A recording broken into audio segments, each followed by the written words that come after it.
are certainties down here on the Bayou. LSU supporters are fanatics. Their decorations are dramatic. And the tailgating is fantastic. Yes, even the alligator. The Tigers have a baseball reputation that is downright menacing and a home field advantage unlike any other. It might be 90 degrees with humidity you can actually see, but nothing can stop baseball fans in Baton Rouge from attending one of the great venues in college sports, Alex Box Stadium in Baton Rouge. Louisiana State University taking on Texas A&M in Game 1 of a best-of-3 series that awards the winner a trip to Omaha and the College World Series. Mark Johnson, the head coach at Texas A&M, no stranger to big games away from home and in difficult environments. Last weekend in the Houston Regional, Kyle Peterson, the Aggies knocked off defending champion Rice. Here it is, Justin Ruggiano, big grand slam home run in the 8th inning off of Rice's Phillip Umbert, powered the Texas A&M Aggies to the regional championship in Houston. It was a winner-take-all in that last ball game. The freshman right-hander out of College Station, Kyle Nicholson, came on and finished for the final 4 outs. And Texas A&M now here, trying to advance to Omaha for the 5th time in school history. LSU 2-0 at home in Super Regionals. And let's look at the Texas A&M lineup for tonight's Game 1. Eric Schindewolf leading off. Pennington, the top hitter on the team. Patton, the leading home run hitter. And at the bottom of the order is Ruggiano. The bottom of the Texas A&M lineup has been very productive in the NCAA tournament. That it has, and they will have their hands full today. Against Nate Bumstead, who gets the start. Senior right-hander Nate Bumstead, originally out of California, happy here at LSU. There you see his number on the season, 10-3 with a 3.51, 98 hits in 89 innings. So he's not going to overpower you, but he will throw a lot of strikes. Just 17 walks in the season. Watch out for that changeup too. Throws it a lot to left-handers. That is his out pitch. So Schindewolf leads off for Texas A&M on a hot and humid night in Baton Rouge. And a strike to start the game for Bumstead. Schindewolf, a senior from Spring, Texas. You see the numbers on the year. Led the team in batting average a year ago. Was a draft pick of the Arizona Diamondbacks in the 26th round just last week.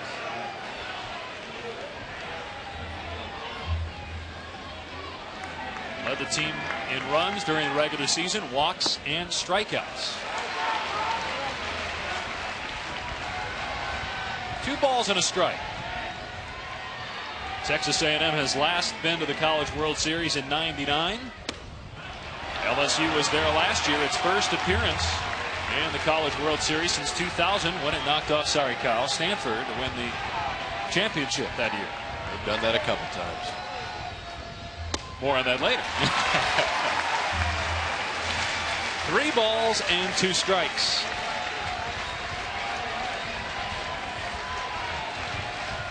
Schindewolf missed 4 weeks with a broken hand. They thought his season was over, but he's come back and played beautifully, and he draws a leadoff walk.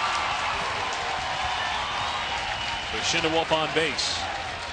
And the temperature has dropped to about 80. It was at 90 about a half an hour ago, but because of the cloud cover, the temperature has dropped. We are expected to get some rain showers at some point, which is the norm here in Baton Rouge. Drop from 90 to 80 is, I think, just fine with both of us. It was straight up steamy here an hour ago. It's called Alex Box, but feels like a sweat box up here. Definitely did. So 1-0 to Cliff Pennington, a sophomore from Corpus Christi, Texas. All Big 12 second team each of the last 2 years, and the regional MVP for Texas A&M last weekend of the Houston region. Count 2-0. This is something both these 2 kids at the top of the Texas A&M order, Schindewolf and Pennington, both do. They're going to take a lot of pitches. They've done it the entire year. They've walked a fair amount. 41 walks down for Schindewolf, 32 for Pennington on the year, so they will take pitches. Called strike 1. Dave Pash and former Stanford Cardinal Kyle Peterson in Baton Rouge for Game 1 of this 3-game series. A leadoff walk for Eric Schindewolf. Cliff Pennington facing a 2-ball and 1 strike count. Low and inside, 3-1.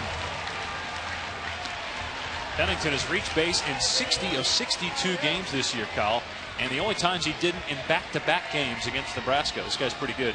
Oh, he can, and he's just one of those guys, just like Schindewolf at the top of your little, drive you nuts. I mean, you can't pitch him one way or another. You got to go in, you got to go out, and you always have to change speeds. That's over for a strike, 3-2. Pennington riding a 4-game hitting streak, went 10 for 16 last week, 5 RBI.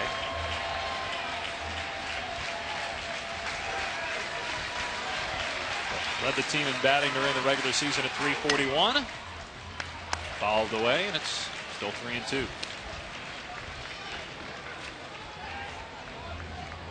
Nate Bumstead, the starting pitcher tonight for LSU, a 32nd round draft pick of the Detroit Tigers last week. Lost game 1 of the 2003 Super Regionals, but pitched pretty well. Gave up 4 runs over 8 innings.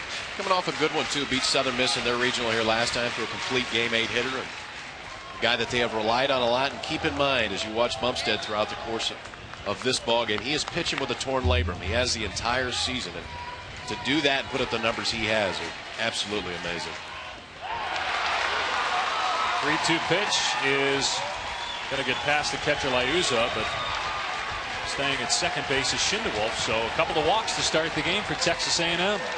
Something that LSU has not seen a lot lately either. In their 3 regional games, they pitched just 4 pitchers the entire time. And so the bullpen has not had much work. They've relied on their starters a fair amount here at the end of the season. And this is something that has to have Freddie Wiederhold just a little bit worried right now. Schindewolf has had a lot of success when in scoring position. More runs than hits. That's a rarity. Yeah, you don't see that. I don't have ever seen that. It's a team. We talked to Mark Johnson about his ball club yesterday. He said this is not a team that's going to stand up there and try to hit the ball out of the ballpark. Smoke Laval's team might do that a little bit more. It's a team that's going to take pitches. They're going to hit it where the ball is pitched. They're going to advance. They're going to run the bases well. And they're going to beat you sometimes playing small ball. Ruggiano had the big home run in the regional to get him to this point. But other than that, they're going to beat you in a lot of different ways, not just try to stand up there and hit it out of the park. To further illustrate that, A&M had 41 home runs this year. LSU had 76. Yep. Corey Patton is the batter. And he played with Bumstead on a junior college all-star team at one point. Leads the team in home runs. Senior from Oklahoma. Slugging percentage just under .600. 67 RBI, also leads the team. And the first pitch to the 6th round draft choice by the Toronto Blue Jays is a ball. Patton's banged up too, playing with a stress fracture in his back foot at left foot. And he's DHing tonight. Normally plays right field. Great numbers with runners in scoring position. Swings and misses. 1-1.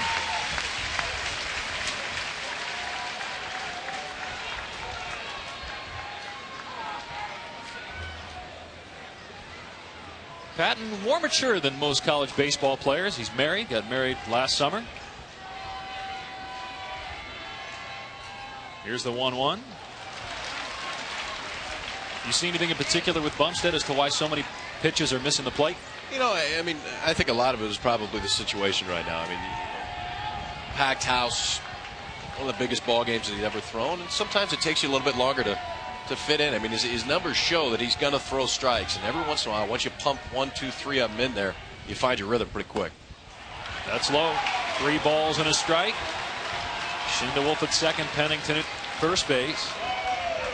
Well, I like what Liuza did on that 1-0 count. If you remember back, he threw a breaking ball at that point. There's going to be action in the LSU bullpen here already, but he threw a breaking ball at that point just to give him Bumstead something else to think about. Not just fastball, fastball, fastball. Sometimes it gets you right back on track. Patton bounces that one up the middle and through the legs of Gill into center field. Schindewolf will score easily, and it's 1-0 A&M.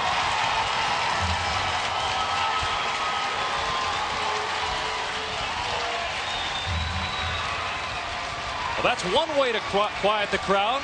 Corey Patton with RBI number 68 on the year. Here's what Bumstead is trying to do right here. He gets a ground ball up the middle. It just slides right under Blake Gill's glove. Schindewolf able to come around and score easy. And when you're a pitcher, that's the play you want right there. You get, ball comes off the bat, you're thinking, all right, double play, I can get out of this thing. Takes kind of a funny hop there on Blake Gill, who really, towards the end of the season, has been a great shortstop. Austin Boggs takes strike one. Boggs, a freshman from Pflugerville, Texas. .339 average. Only guy who's played all 62 games. They started out on the year hitting him 7th and 8th, and then he hit 400, so they had to get him out of the secrecy and move him to the number 2 spot. And here he sends a base hit to right field, and the runner will hold at third. Excellent throw from right by Zarang. The bases, though, are loaded with nobody out for Texas A&M. It's a freshman, Austin Mogg, going to take this breaking ball down to the zone, drive it into right field. And John Zarang up with an absolute cannon there in right field, too. We know he can hit. One of the reasons he went so high is because of that arm, too, in right field. But plenty of problems here in the first for the Tigers. Still nobody out with the bases loaded. Kobe Mavrilis comes to the plate. Abilene, Texas native. Hit the game-winning 3-run homer in a big game earlier this year against Nebraska in the 9th inning. And he takes strike 1. Kobe, the son of a coach. Actually, his dad coached at a rival high school in the Abilene area. Played against him a couple times. Here's the 0-1. That's high ball.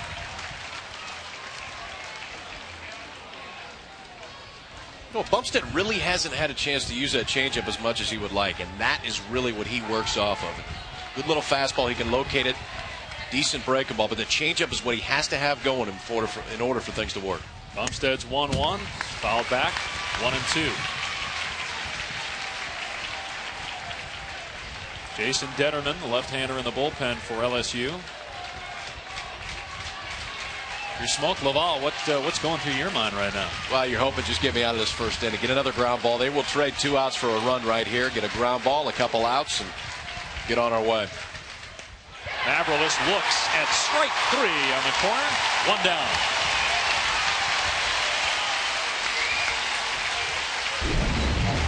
Well, if you wanted a ground ball, a strikeout's even better. A little backdoor breaking ball here. Nice job by Lowe's to frame that one up. Barolas looks at it. Yeah, it might be a little bit outside, but it was close enough. Big out there for Bumstead. Now a ground ball gets you right out of this inning. For as bad as it's been up to this point, a double play, and he'll only give up 1. Faces Craig Stinson, the sophomore catcher. He sends this one foul down the right field line. Stinson, a .290 hitter.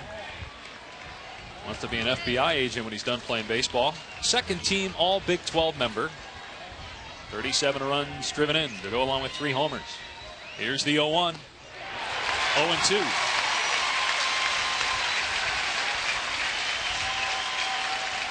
Had to be a confidence builder for Bumstead. Yeah, you know, that ball might have been a little bit outside on that curveball that he rung up Mavrilis with, but sometimes that's all it takes. You get out there, that plate expands a little bit, a little confidence. Now he's in a little bit of a groove. Just missed the corner. Ball and 2 strikes, bases loaded, 1 run in at the top of the first.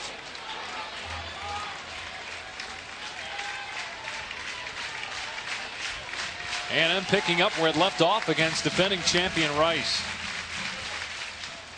In the dirt, it's stopped by Liuza, and it's 2-2. Liuza, a guy that assistant coach Turtle Thomas said was born to catch. Great back there behind the plate, can really catch and throw. Has been very nice offensively for him, too. You get a catcher that can catch and throw and hit third in your lineup. That is a nice thing to have for LSU. Yeah, hit .615 in the Super Regional last year as a freshman. Again, just missing the corner. This time the inside part of the dish, and the count is full. About 7,500 umpires here that thought that ball was a strike.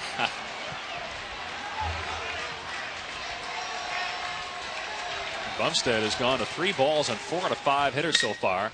Right back to Bumstead. He goes home for 1, but because Bumstead took his time, safe at first to Stinson, and the bases are still loaded with 2 out.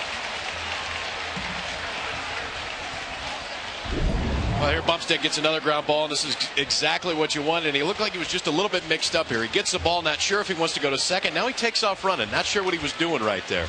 That little bit of difference right there might have been the difference between a double play. He knows it right now. The good news is no runs scored. The bad news is he's not out of the inning yet.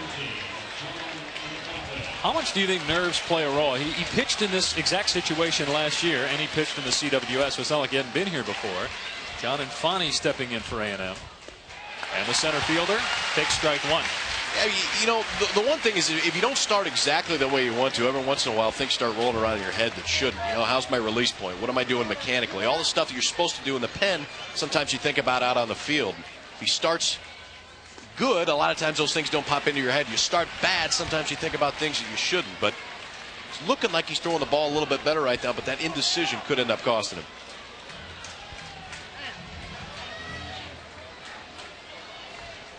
The numbers on Infani. Went 6 for 17, 6 runs, couple of RBI in the regional last week. Looks at strike two. 1 ball and 2 strikes, 2 out, top of the first. 1 run in. And everybody in this stadium rising.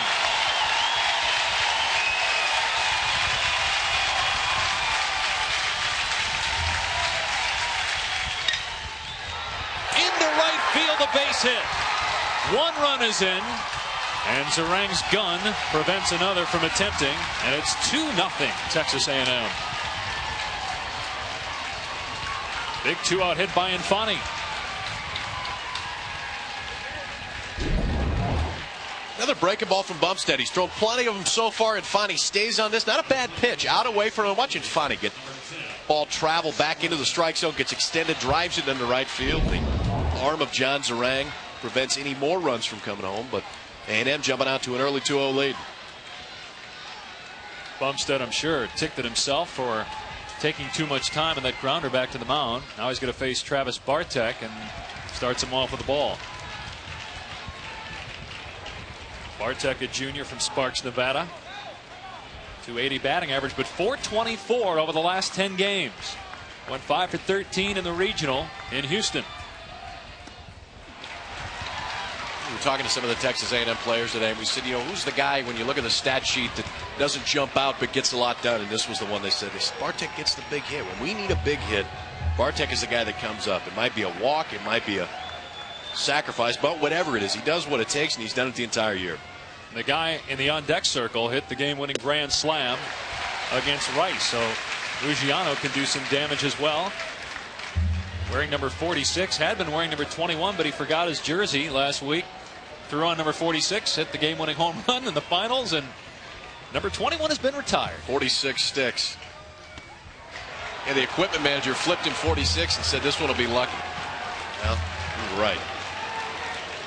We'll see if number 10 is lucky here. Travis Bartek with a 3-1 count.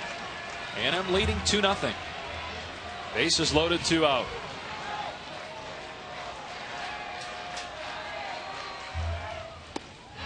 Three and 2.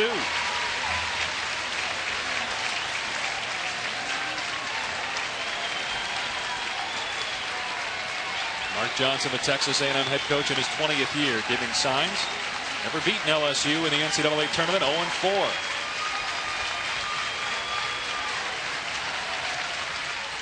The 3-2 pitch fouled away. A&M and LSU only met 11 times in the last 20 years, but they've had some memorable ones.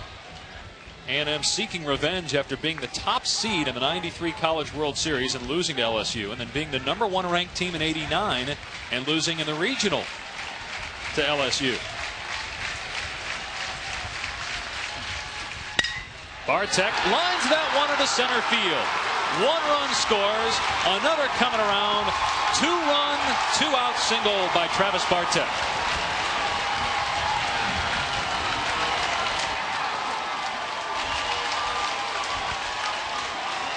What do you do, Kyle Peterson? Does Smoke Laval go to the bullpen or not? I tell you what, it's tough right now. I mean, you know, he was so close to getting out of this. He gets that ground ball back, and I think that might be it for Nate Bumstead.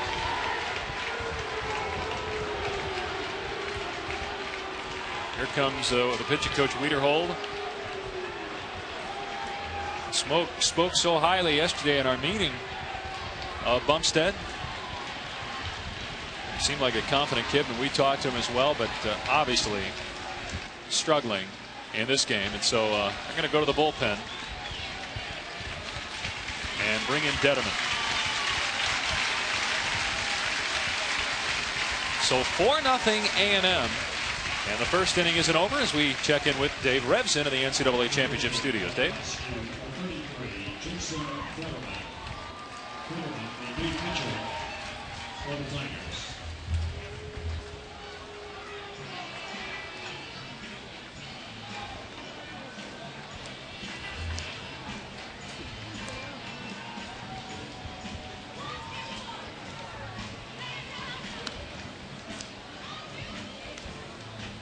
So 4-0 A&M with the lead, and it was looking like it would just be 1-0 when Craig Stinson bounced back to the mound as Jason Detterman is now the pitcher replacing Nate Bumstead. But Bumstead hesitated, went to home to get one, and that was it. 2 more runs have come across, and now it's up to Detterman to shut him down here in the top of the first. Yeah, it really ended. I mean, you look at the 2 plays there that have happened so far. The ground ball up the middle that Gill missed, and that ball back that could have been a double play, essentially both of them. Take a look at it.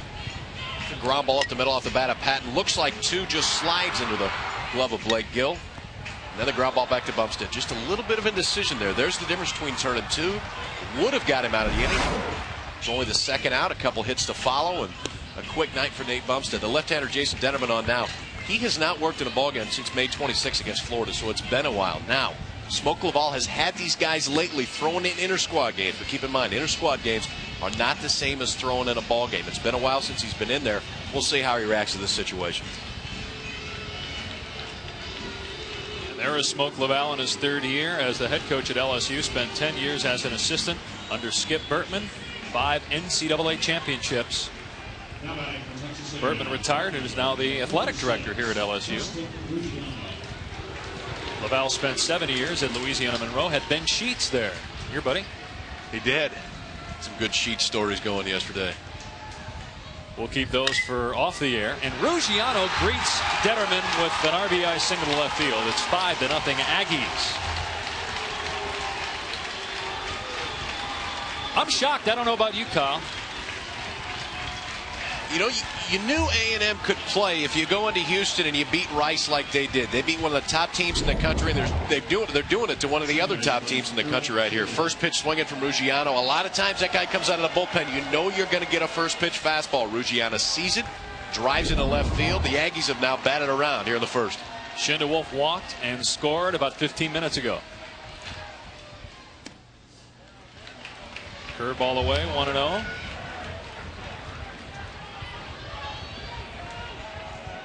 Schindewolf, an excellent student, first team academic All Big 12. Runners first and second.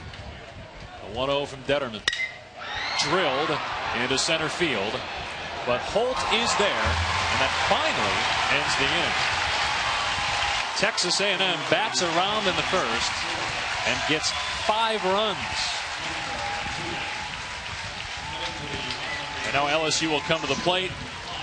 And we talked yesterday with Mark Johnson, Texas A&M head coach, and he told us that they have to pitch well, and that's cliche, but trite is true in this case. It doesn't hurt when you get a 5-0 lead. I tell you what, if you go out with this kind of lead, I mean, that makes it a lot easier to pitch well. Freshman left-hander out there who's throwing the ball well the entire year, but if you're Jason Meyer in this situation, this puts you a little bit more at ease than you were about a half hour ago. They put a 5 spot on the board for you in the first. Nate Bumstead obviously struggled there, and now Detterman comes in. What did you see from Bumstead as the biggest reason why he just didn't have it tonight? You know, the biggest reason were the 2 times that they potentially could have turned 2. I mean, the ball up the middle that Gill will tell you he should have had. And the ball back to Bumstead that if you take that ball and you throw home right away, that's a double play. That little indecision is really what made the difference. I mean, there's 4 outs there where they only get 1. That's the difference between getting out of that inning and Bumstead coming out of the ballgame. But remember, this is a 3-game series. He didn't throw that many pitches. Potentially, he could come back in Game 3 if they need him. So we might not have seen the end of Nate Bumstead. Here's the lineup for LSU. J.C. Holt, a 3rd-round draft choice of the Atlanta Braves. Patterson, Liuza hitting in the 3-hole. Stavinoff and the Harris brothers sandwiched by Ivan Nakarada and Blake Gill batting 9th with a .344 average. Here's a man who faced the left-hander, freshman Jason Meyer. Tommy John surgery last year, missed the entire year, so he's a redshirt freshman. Started this season out of the bullpen. Has made 11 starts since about midway through the season, and he's been fantastic. Out of the bullpen, an ERA right about 1. Since then, he was one of the best starters in the Big 12 Conference. A guy who, again, isn't going to overpower you with stuff. Maybe a Jamie Moyer type left-hander. Not big, isn't going to throw hard. You're going to see it down in the zone, 3 pitches for a strike. Everything's going to move, and he competes. He's done it all year, and if you're a freshman with the numbers he had, you had to have competed. 5'9", first team All Big 12 member. 109 strikeouts, 39 walks, so he can get you swinging or looking. Well, he can. They said when you watch, Myers' ball at times is going to look like it starts out right down the middle. By the time it gets to the catcher, it's not going to be in the middle of the plate anymore. J.C. Holt, the center fielder. 396 average, led LSU. 101 hits this year and 69 runs. Both #1 for the Tigers this year. 9 hits away, tying Brandon Larson for first place in the LSU single season hits list. And he might get one here. Deep to right field. And gone.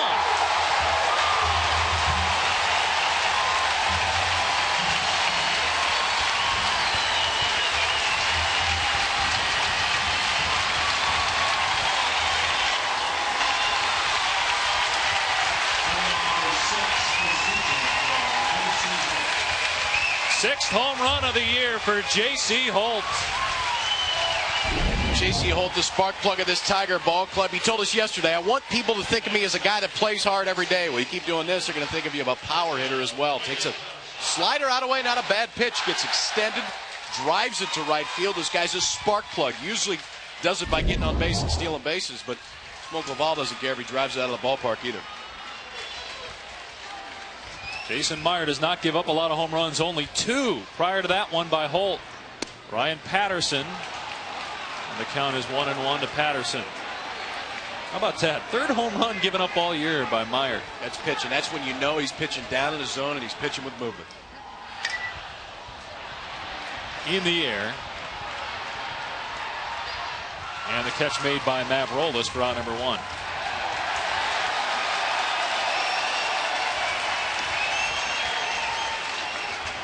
Well, Meyer, you know, it's interesting when we talk with him, and no disrespect to him, at 5'9", and a guy that you know, his teammates joke with a lot. He kind of reminds you of Ollie from the Hoosiers. He doesn't look like he can get it done, but then he gets out there and he strikes everybody out and he leaves you flabbergasted. You know, and he just showed you something right there. You give up a home run, you're a freshman in this situation. A lot of times you're going to pick at the plate. He goes right back after the hitter, gets Patterson to pop up, and this is a kid the coaching staff will tell you and the players will tell you. He goes right after you. It doesn't matter the situation. Matt Liuzza batting in the 3-hole. Hit .615 in the Super Regional last year, 2 for 6 in the College World Series. There's a base hit to left field. So a 1-out single by Matt Liuzza, the sophomore from Louisiana.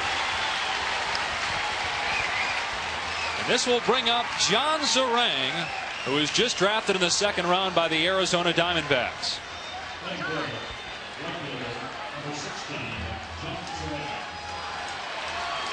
He's a junior, likely will sign with Arizona. SEC Co-Player of the Year. Led the conference in SEC games, batting .432. And that's really impressive in that league. Kid can really play him. He's a 3rd-round pick out of high school, so they knew he was talented coming into LSU. But SEC Co-Player of the Year, 1st-team All-American, 2nd-rounder. He has improved in his 3 years here in Baton Rouge. Fouled back, no balls and 2 strikes. Zarang last year had a 3-run homer in the Super Regional title game to send LSU to the College World Series in Omaha. The 0-2 from Meyer. Grounded to short. Good play by Pennington. The relay in time to get Zarang, who can't believe it.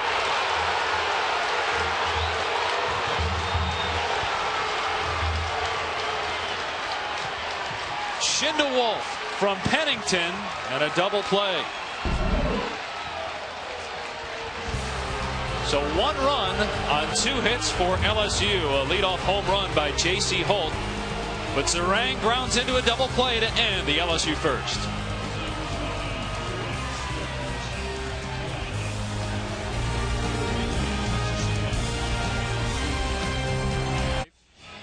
All right, Dave, and Tony's got to be liking what he sees in terms of hitting, leadoff home runs, and 2-out singles, but double plays have been the story. Some turn, some not turn. Yeah, we've got some offense down here. You know, it really has been. I mean, the story's been 1 double play turn for Texas A&M and 2 that weren't for LSU so far. Now, this is offensive team at LSU that can hit. I mean, they're far from out of this ball game, down just 4 runs here early. But it would have been an entirely different game if just one of those 2 double plays would have been turned there in the first.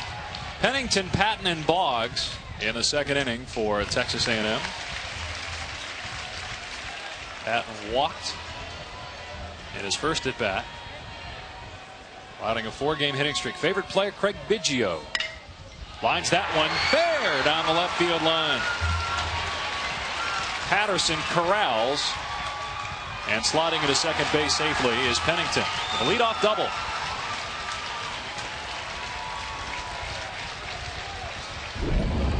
We saw Pennington offensively. Here he was defensively. Look at that nifty little slide there. Goes down to a knee and barely holding on at first base there is Kobe Mavarola's. First base umpire thought he was there just long enough. How many LSU times seemed to disagree just a little bit. How many times you see a guy make a great play on defense, turn right around, lead off the inning, and come up with a hit? How many times do you see it? Never against you, though. Yeah. Here's Patton. Popped foul. Well, Patton reached on that error that went through the legs of Gill at shortstop, which started everything for Texas A&M in that 5-run first. And a kid that can really hit too. 6th-rounded this year from the Blue Jays.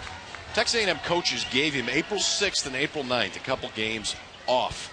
He's having a rough start to the season. They said, maybe this will be what it takes to get him right back on track, and they were right. From that point forward, from April 9th off, he had 402, 8 home runs, drove in 31. So a little break is all it took to get Patton right back on track. The 0-1 pitch from Detterman, who's come on to replace the starter in this game, Bumstead, and that's ripped into center field. But Holt backs up, makes the play. Tagging and reaching third easily is Pennington. So Patton moves the runner along. Nice job there by Patton, too. I mean, a situation where getting that runner to the third base with just one out now allows a fly ball to score him. You can do it with a ground ball to the right side. You can do it with a bunt. Or you can do it with a deep fly ball. Nice job of hitting. Now runner on third base here with just one out for A&M. Smoke Laval not going to take any more chances. He's bringing the infield in here in the second inning, down 4 runs. Here's Austin Boggs, singled and scored a run in his first at bat. Take strike 1 from Detterman. He also had a nice play defense last week in the regional at Rice. Save a couple of runs. Ripped foul. 0-2. Boggs is an interesting story. His father Tommy played in both the Braves and Rangers organizations. They live in Austin, Texas. His name is Austin. His sister went to Texas and actually helps recruit players, yet he went to A&M. His sister said, well, I guess I wasn't too good of a recruiter. Well, a good call by Laval as that one goes right to Gill, and the throw in time to Will Harris for out number 2.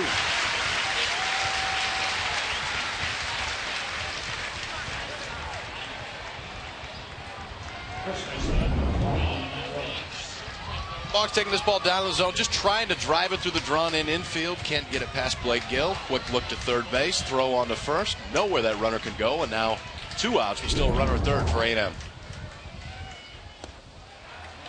Curveball is low. Ball 1. Maverless struck out in the first inning. Medical redshirt a year ago with a back injury. He's bounced back, hitting .332, 47 runs driven in, and just 1 error all season on defense. And he made a pretty good play to record that double play on Zerang in the bottom of the first. Yes, he did. First he made a good play just from stopping to going in the dugout. And second of all, he held that foot on just long enough to get him out of that inning. 2 balls and no strikes. Almost caught Maverless on the elbow, and it's 3-0.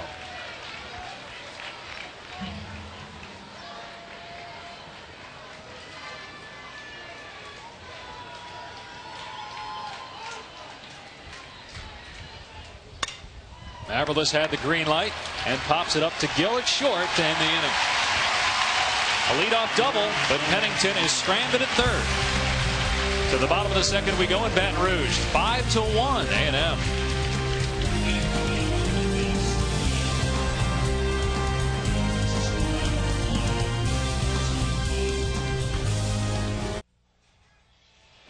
NCAA championships on ESPN2. The Road to Omaha is brought to you by the new Chevrolets.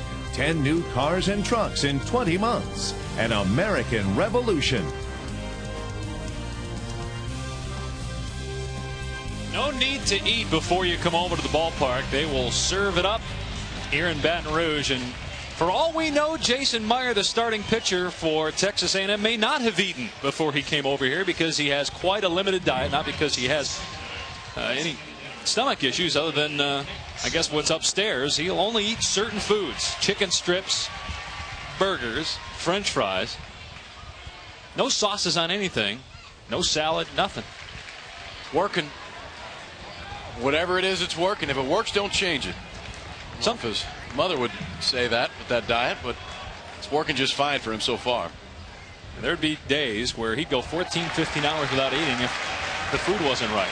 They're telling us after their post-game meals, if they were heading home on the bus, they'd get Subway sandwiches. He'd just say, no, thank you. I don't need anything. I'm fine. Nick Stavinaugh, the batter. The designated hitter, batting in the 5-hole. And the count is 2-1. It's funny, Meyer's parents used to try and force him when he was a 6th grader to eat vegetables, saying he could not leave the dinner table until he did. Well, he slept there several times because he just wouldn't eat them. His nickname is Chicken Strip, surprisingly. 3 balls and a strike to Stavinaugh. 3-2. There's that dark ball right there we were talking about. That ball that looks like it's right down the middle of the plate has just enough sink to get out of it. That's a 3-1 fastball. Stavinaugh's a pretty good hitter, and he swings through it, sitting dead red. 3-1. Stavinaugh, 341 hitter, lines that one in the left field for a leadoff base hit. Second straight inning, the leadoff hitter has gotten on base.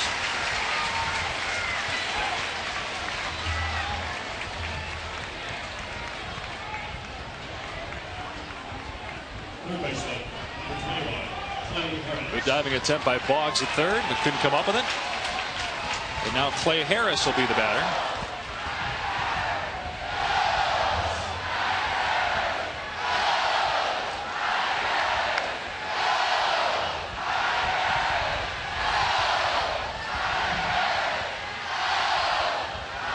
Harris, a .295 hitter. 348 during the SEC conference action. He's the older brother of Will Harris, who plays first base currently on LSU.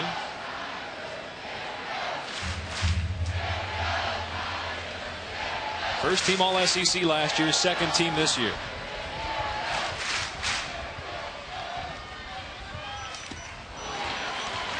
How about that pitch? Nice little 1-0 changeup there, right there. About 10-12 miles an hour off on that changeup, just enough. Best thing about that changeup, comes out of your hand. It looks like a fastball, it moves like a fastball. By the time you start swinging, you figure out it's not a fastball. Coaches are telling us today that his best right now is about 79, 80 miles an hour. Where earlier in the year he was at 90. Yep. Doesn't seem to really matter though, based on his stats over the last month and a half. You know, I mean, he's coming off Tommy John surgery, and this is his first collegiate year. Now he's a redshirt freshman, so he's been there 2 years. But the things that you have to do during the course of a college season and what you had to do during the course of a high school season are entirely different. So you might have a little bit of dead arm as the season goes on. 3 balls and a strike to Clay Harris.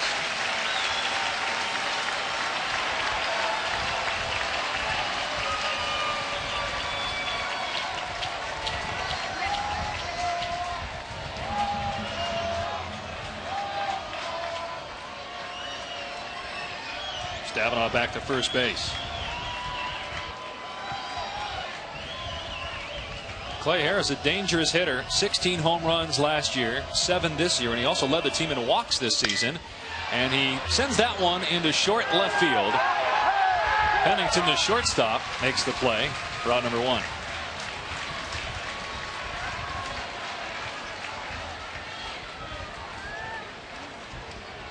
Little 3-1 two-seam fastball out away from Clay Harris. Not trying to do too much on the mound there for Jason Meyer. Just throw a strike away, see if he'll get himself out. Meyer trying to pull that ball right on the end of the bat. Meyer gets his first out of the inning. Not too often that you have players outside of Louisiana that play for LSU, but how about out of the country? Ivan Nakarada from Quebec, Canada. Takes ball one.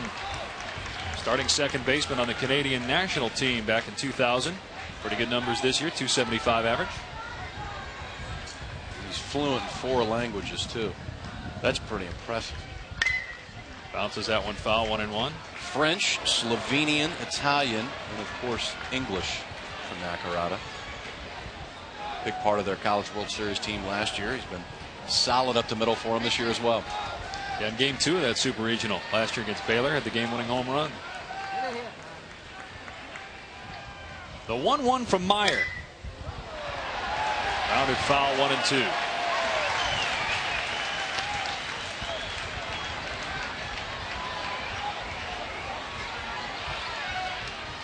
What do you think so far, Meyer? Well, he's throwing strikes. I mean, he's exactly as advertised. He's going to make them work their way on. There's 3 pitches. He can work it away. He can work it in. And he's not going to let them sit on one thing too long. And that's when you have the ability to throw 3 pitches for a strike, you don't have to throw nearly as hard. You can throw a little bit less, make that ball move. And just as long as they're not digging in, taking good swings, he'll be just fine. Will Harris on deck. Nakarada facing a 2-2 count from Meyer. And the count is full. A lot of full counts so far in the first 2 innings. Pitch count's going up, and for 2 teams who have relied a lot on their starters here in the last couple of weeks, if things continue like this, it could be the relievers that end up determining this ball game. 3 balls and 2 strikes to Ivan Nakarada. And 2 runners aboard with 1 out. Well, the road to Omaha continues with Tulane and Cal State Fullerton. Tulane's only previous Super Regional appearance in 2001. They took 2 of 3 from LSU. That's tomorrow after our game on ESPN2. Or make that to tonight, excuse me, after our game here on ESPN2. We also have a game tomorrow. Several on ESPN and ESPN2 over the next couple of days. Great time of year, huh? Oh, this is the best. You were getting goosebumps when we came to this park tonight. You saw all the fans. I know part of that was the food, but yeah, I had to go across the street, try a little bit myself. I mean, you heard the stories about Alex Box. I mean, this is a place where if you're a college baseball fan, it's right at the top of your list for places to see. And we haven't seen the real Alex Box quite yet. These fans were taken out of it here pretty early, but LSU gets a couple hits, this place will get pretty rowdy. Will Harris takes ball 1. It's 1-1. Will and Clay Harris, the first LSU brother combination to start since 1987 when Albert and Terry Bell, twin brothers, were here. Pretty good combination there, too.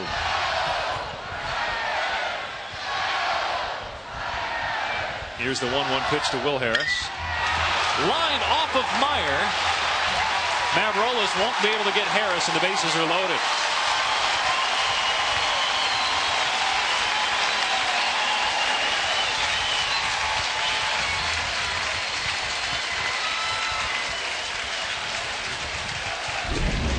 Watch Will Harris get through this one right here.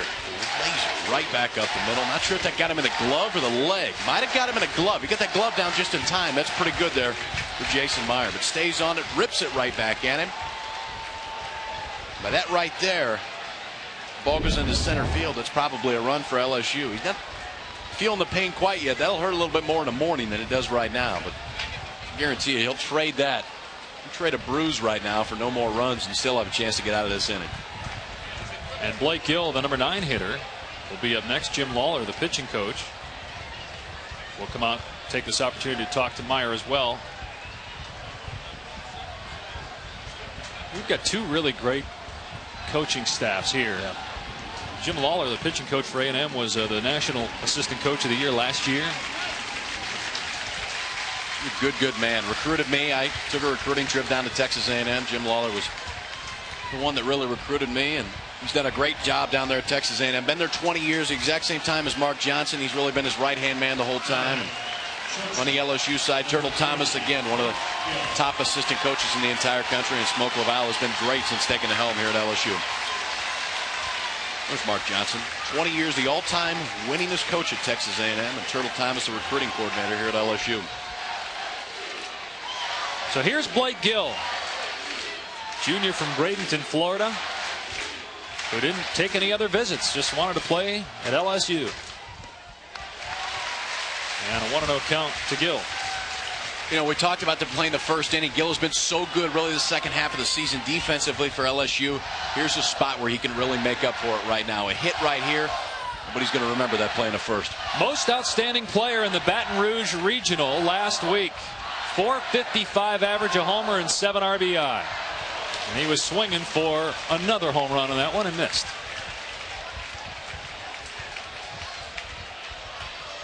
Struck out 15 times. That's it all year. Fewest on the team.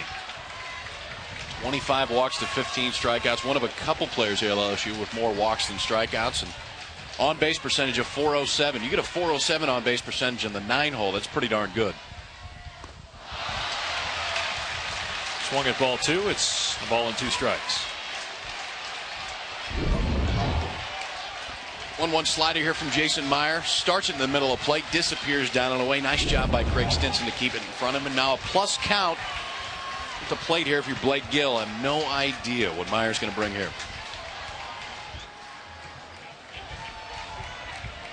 The 1-2 from Meyer. Gets Gill swinging, 2 down. But this will bring up J.C. Holt, who homered his last time out. He throws him a slider away. Now he challenges and throws that two-seam fastball. Let that sink right over the middle of the plate. It looks like a strike. It's up and it disappears right out of the zone. He has the ability to move the ball so much, make it look like a strike, dive it out of the zone. That's why the strikeout count was so high this year for the freshman. So how do you lay off? It's tough. I mean, it's a scouting report thing, and I'm sure they talked about it. They've seen plenty of tape on Meyer. Said if that ball's not above your knees, don't swing. But it is so much easier said than done. Holt, the 101st player drafted in 2004 by the Atlanta Braves. He's playing center field right now, but drafted as a second baseman. Played infield his first year at LSU before moving to center last year. He can run. 20 of 22 on stolen bases this year. Atlanta wants to move him to the infield. He said that's fine with me. With Andrew Jones in center field, I don't think I'm going to be playing center field in Atlanta. Fouled into the stands, third base side. And the count is even. Bases are loaded. We'll see if LSU can do what Texas A&M did in the first inning and come through with a couple of 2-out hits.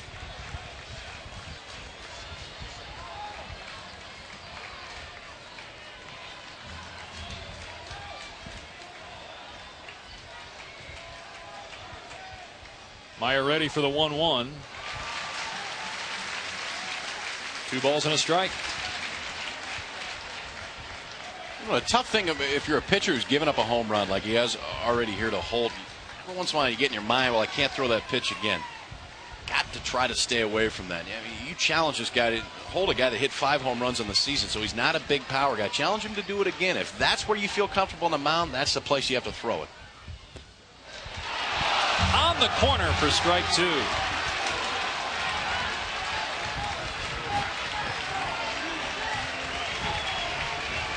Take another look at that last offering. 2-1 slider to Jason Meyer. Need it. Watch this fall right off the outside edge. Nate Bumstead had a pretty liberal call on a curveball earlier in the game. This is a liberal call on the slider away to Holt. 2-2, 2-out, bases loaded. And the leadoff hitter, J.C. Holt at the plate. Base hit to right. 2-run score. J.C. Holt with a 2-out, 2-run single for LSU.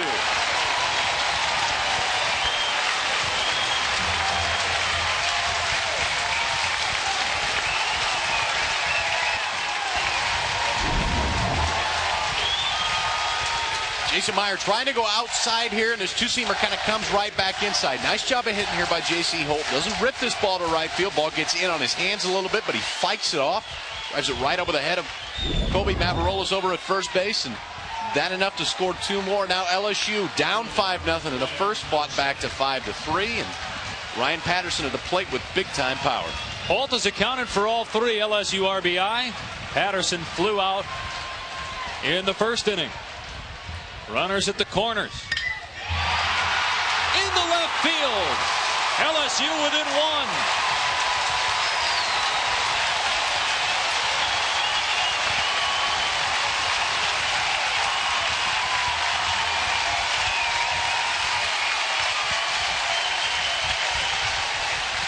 Pennington with a diving stab attempt. Couldn't grab it. Now Ryan Patterson, first pitch swinging curveball down in the zone. Lets this ball travel all the way back in. Spins on it just out of the reach of Cliff Pennington. Into left field. And the Alex Box faithful have come alive here in Baton Rouge. A run in the first, now 3 in the second. And the Tigers are down just a run. LSU did lead the SEC in batting and in runs scored during the regular season. Matt Liuzza, the number 3 hitter at the plate.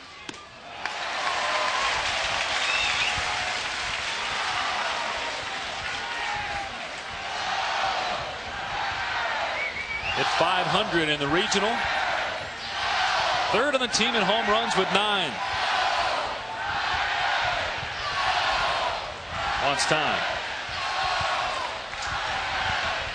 So 9 runs scored in less than 2 innings here in game 1 of this 3-game series, best of 3.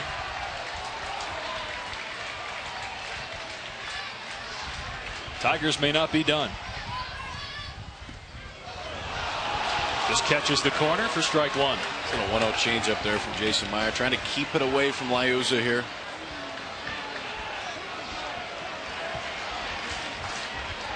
John Zarang would bat next if Liuzza can get aboard.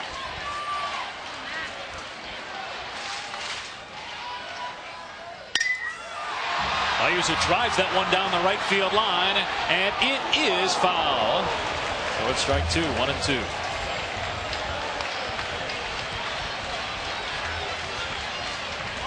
There's no wind anymore. It was a little windy earlier, but the wind may have helped about an hour and a half ago. Yeah, and that ball was driven to right field. I mean, Liuzza, the LSU coaches will tell you, can really catch and throw. He's on the watch list for the 2004 Johnny Bench Award. Can flash some power too. 9 home runs. You drive the ball that far the opposite field. Granted, it carried foul, but pretty good power from the 3-hole hitter. 2 on, 2 out. 1-2 to Liuzza. Off-speed pitch that just misses for ball 2.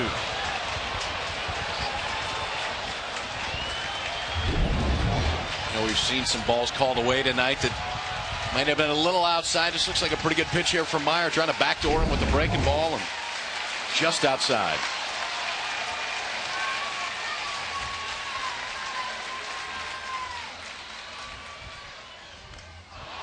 Liuzza just gets a piece of it to stay alive. A&M with 5 runs in the first. LSU has stormed back, down just a run. Dave Pasch, Kyle Peterson here in Baton Rouge at Alex Box Stadium. Game 1 of the best of 3. The winner of this series goes to Omaha in the College World Series.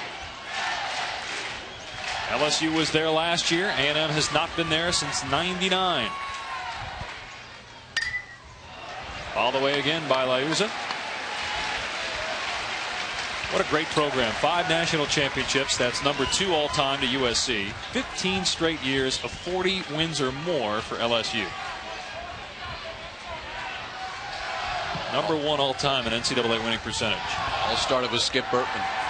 Came in here, did such a great job of building this program. Smoke Laval was there for a lot of that time. Now he takes the helm, but Skip Bertman did an unbelievable job of building this LSU program. In the dirt, 3-2. It takes a certain kind of a guy to take over for that man, Bertman. And Smoke Laval admitted to us yesterday that not a lot of people could have taken that job, but because of Laval's history with the fans here, he was a natural choice.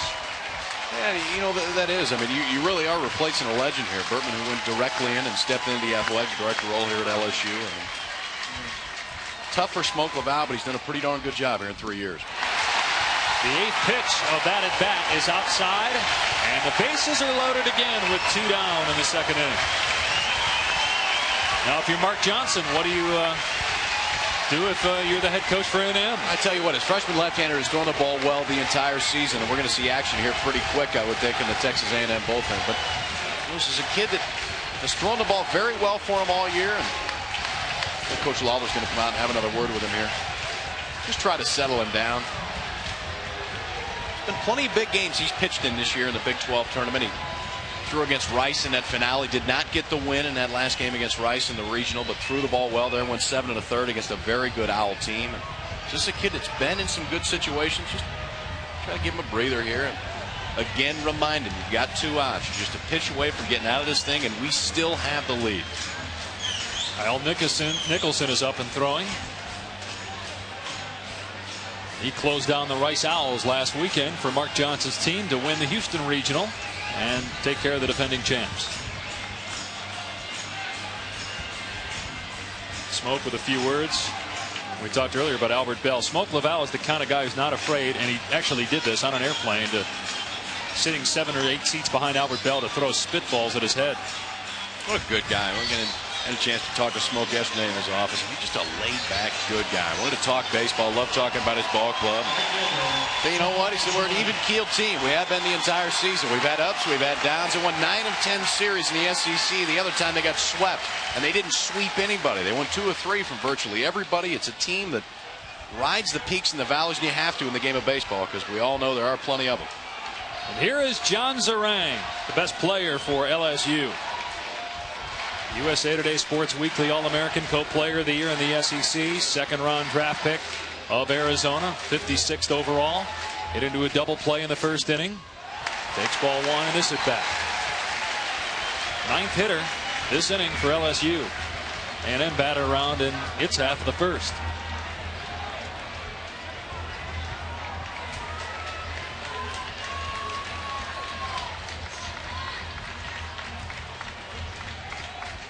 Here's the 1-0 to third. And Boggs goes to second to get the runner there and end the inning. We'll talk with Smoke Laval, the head coach for LSU, when we return to Baton Rouge. The Tigers come up with 3 in the second. They now only trail by 1.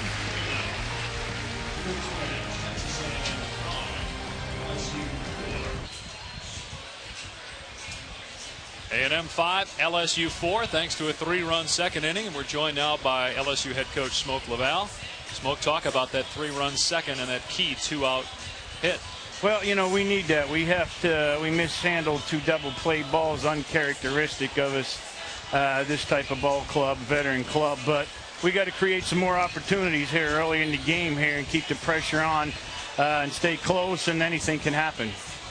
Smoke, what do you think it was in the first inning? Gil's been so good for you here the second half of the season. You think they were a little bit nervous there, or was it just one of those things, a game of baseball? Well, that's just a game. I mean, the juices are flowing. You know, you talk about the first inning being so important, and we do talk and work on that. It's just one of those things. He's going to come up and get a key base hit for us, maybe win this thing. Thank you, Smoke, for your time. Appreciate it. Thank you. Raymond Smoke Laval joining us here in the top of the third. 9 runs scored in the first 2 innings. And both starting pitchers have struggled. Bumstead is out of there for LSU. Meyer survived inning number 2. And Jason Dieterman, the second pitcher of the night for LSU, will now face Craig Stinson, who scored a run back in the first, ball 1.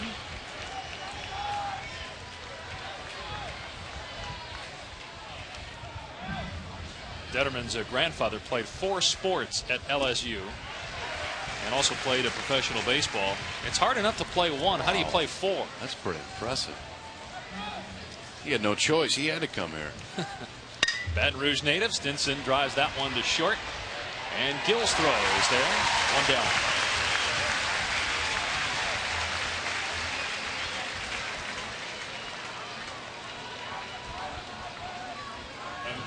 So John Infante, who singled and scored a run in the first, will come to the plate. LSU fans probably never lost hope, but certainly not as restless as they were in the first inning, as their team is pulled within 1. Fonte looks at ball 1 from Detterman.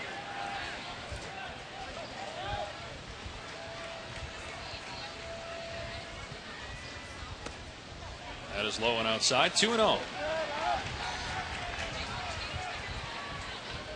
3 home runs, 31 RBI. Biggest sports thrill, he says, is making it here to the Super Regionals to play LSU.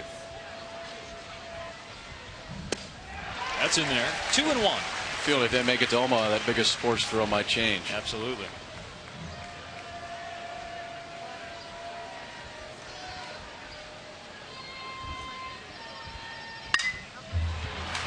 Into left field, a base hit.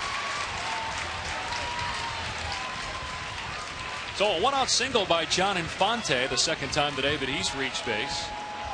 That'll bring in Travis Bartek. 1 on, 1 out. Beautiful night here in Baton Rouge. It was hot and humid earlier. The humidity is not dissipated, but it's lessened. Dave Pash and former major leaguer and Stanford standout Kyle Peterson. Game 1 of a best-of-3 series. The winner goes to Omaha in the College World Series. LSU went there last year, their first trip since 2000. A&M has not been to Omaha since '99.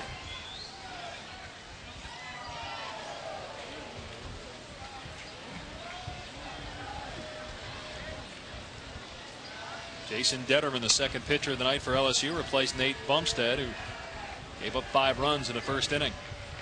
But LSU has bounced back. 1 in the first, 3 in the second. That hits the corner. 0-1 Bartek. Detterman's done a nice job, too, of really steadying the ship for LSU. Comes in a tough situation, gets him out of that first inning, throws a 0 up there in the second inning. His job of changing speeds, keeping his A&M hitters off balance.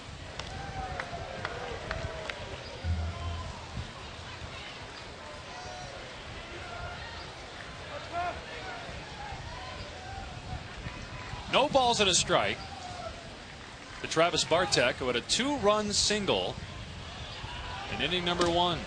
There goes Infante. He'll steal easily. And the pitch was outside for ball 1. Great jump there by Infante. That is 10th stolen base of the season. He was going on first move. Saw the left-legged Detterman get off and watch him go right away. Now, if Detterman picks to first base right there, Infante's dead. He's got no chance. He's going to pick him off. Goes on that first move. The minute that throw goes home, no chance to throw him out at second base. High and inside, 2 balls and a strike to Bartek.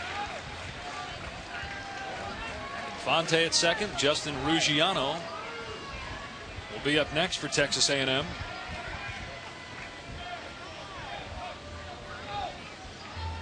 .42 wins on the season for Texas A&M. It's fouled away, 2-2. The biggest win for the Aggies came against 4th-ranked Rice in the regional championship game, a 7-5 win last week. 42 wins is a pretty good number coming out of that tough Big 12. They were 5th in the Big 12, 14-12. A ways back at Texas, it was 19-7. It was a very good ball club. And think about any of those teams in Texas. Your non-conference games are tough too, because you're playing some pretty good teams there on Tuesdays. Popped into short right field, might drop. Good over-the-head play by Will Harris, and Infante holds at second base.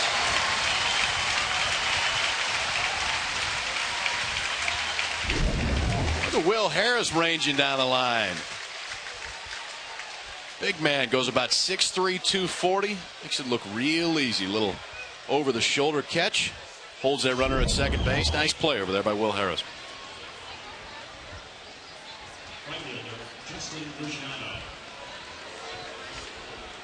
Justin Ruggiano had the game-winning grand slam in that impressive win against Rice last weekend. Singled in the first. Here he is in the third with 2 out and a runner at second base. In the dirt for ball 1. Ruggiani says that his dream is to meet what he calls the guy on the $20 bill. Not Andrew Jackson, but Peter Gammons. And if you look at the $20 bill, I pulled one out right after that. It's pretty darn close.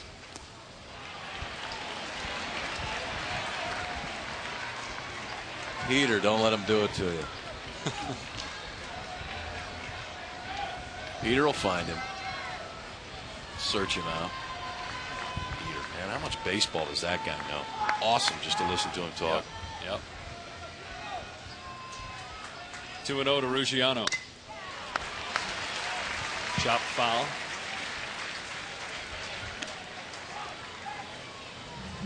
Detterman's come in and done a nice job. He has. I mean, you know, he's a guy that's not going to wow you with his stuff again. We really haven't seen that prototypical 90, 95 mile an hour guy from either one of these teams. But I was a little worried, too, since he hadn't pitched in, I mean, it's been almost 3 weeks, but he's come in and done a very nice job for him. Here's the 2-1. Just missing. A lot of close ones so far. 14 walks this year coming into this game. It's 65 innings for Detterman, a guy who did have 5 starts, so he's been in a position to throw a fair amount of pitches before this season.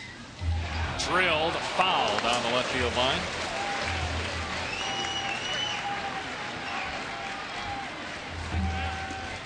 Our home plate umpire in tonight's game is Scott Graham. David Buck, Kevin Doherty, and Randy Harvey around the bases.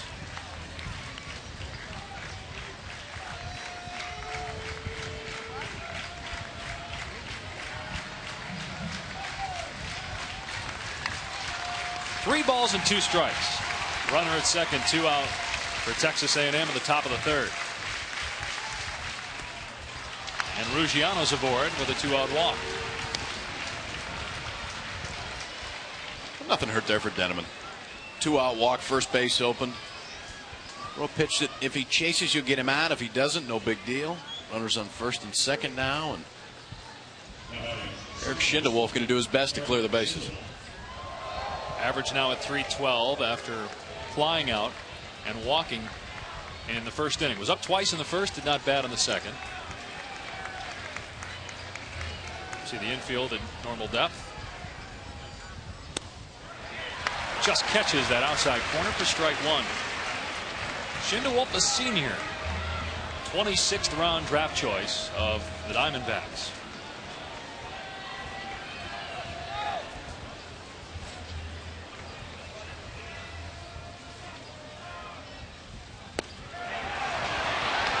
Look just like the last pitch, but that's just a ball. About the same spot. We were talking about Schindewolf earlier. He had that hand injury. They put a plate and 6 screws into his hand. They thought he might be out for the entire season. 25 days later, he was back in the lineup. This is a tough kid. Yeah, they thought he might be out for the season when he hurt that hand. Sends that one into center field, right at J.C. Holt for the 3rd out. When we come back, Mark Johnson, Texas A&M head coach, will join us. His team leads by 1 as we go to the bottom of the 3rd in the Baton Rouge Super Regional.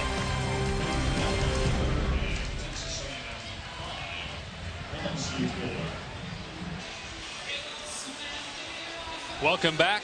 LSU trails Texas A&M 5-4. We're pleased to be joined now by Texas A&M head coach Mark Johnson in his 20th year. Mark, thanks for stopping by. We'll start by talking about your offense in the first inning. Talk about how you guys were able to take their starting pitcher Bumstead out of the game.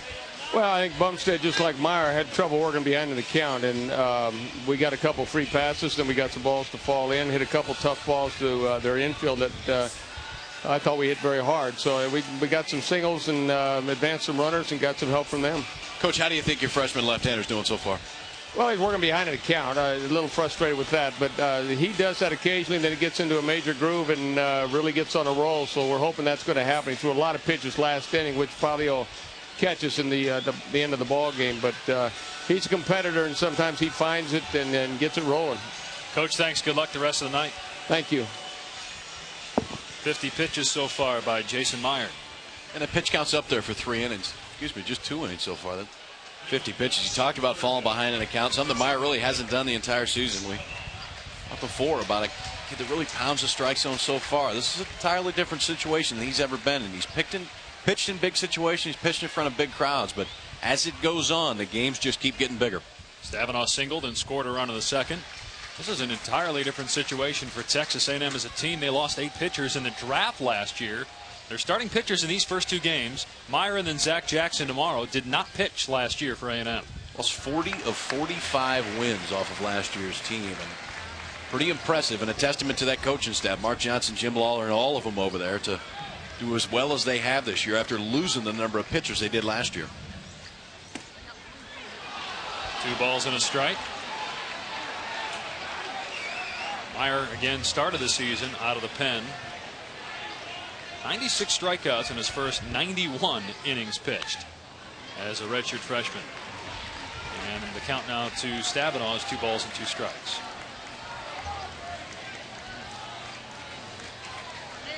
We'll get a look at Zach Jackson tomorrow for A&M. First round draft choice of the Blue Jays. Very different from Meyer. Meyer 5'9", Jackson 6'5". Won the prototypical pitcher that guys look for. Jim Lawler, pitching coach. Yeah. You know, one of the things he worked on in the time that he had with Meyer is he taught him a changeup. They said Meyer has starter stuff. We knew that when he was a reliever, and he's shown it this year. Bouncer to third. Boggs backs up and still gets the runner. Let's check in with Dave Rebson in our NCAA Championship studios.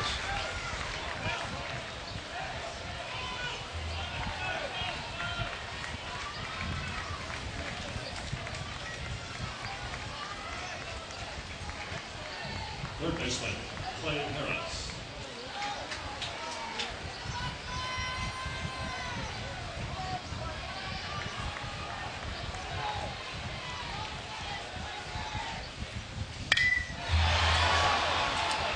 All right, Dave. This is game one of our series between A&M and LSU. Clay Harris flew out in his first at bat. Faces an 0-1 count with one out in the third. Had some great games. How about Arizona last night coming back to win that game? Well, that Andy Lopez, head coach at Arizona, tried to take his third different team to Omaha, won a national title with Pepperdine, took Florida back, now out at Arizona, and that would be a pretty impressive thing to do.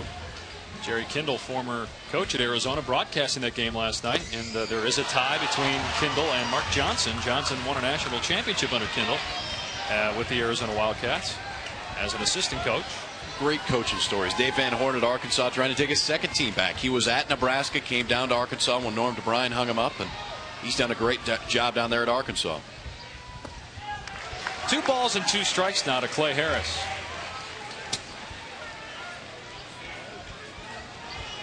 Alex Box Stadium. Not an empty seat. This thing sold out as soon as they announced the Super Regional was coming. 2-0 in Super Regionals in Baton Rouge are the Tigers. And that one hits Harris. So he's aboard with 1 out. Al, here's one of the differences in college baseball between the big leagues. In college baseball, guys almost lean into pitches sometimes, really make no big effort to get out of the way. And that's one thing that Jason Myers, talking to home plate umpire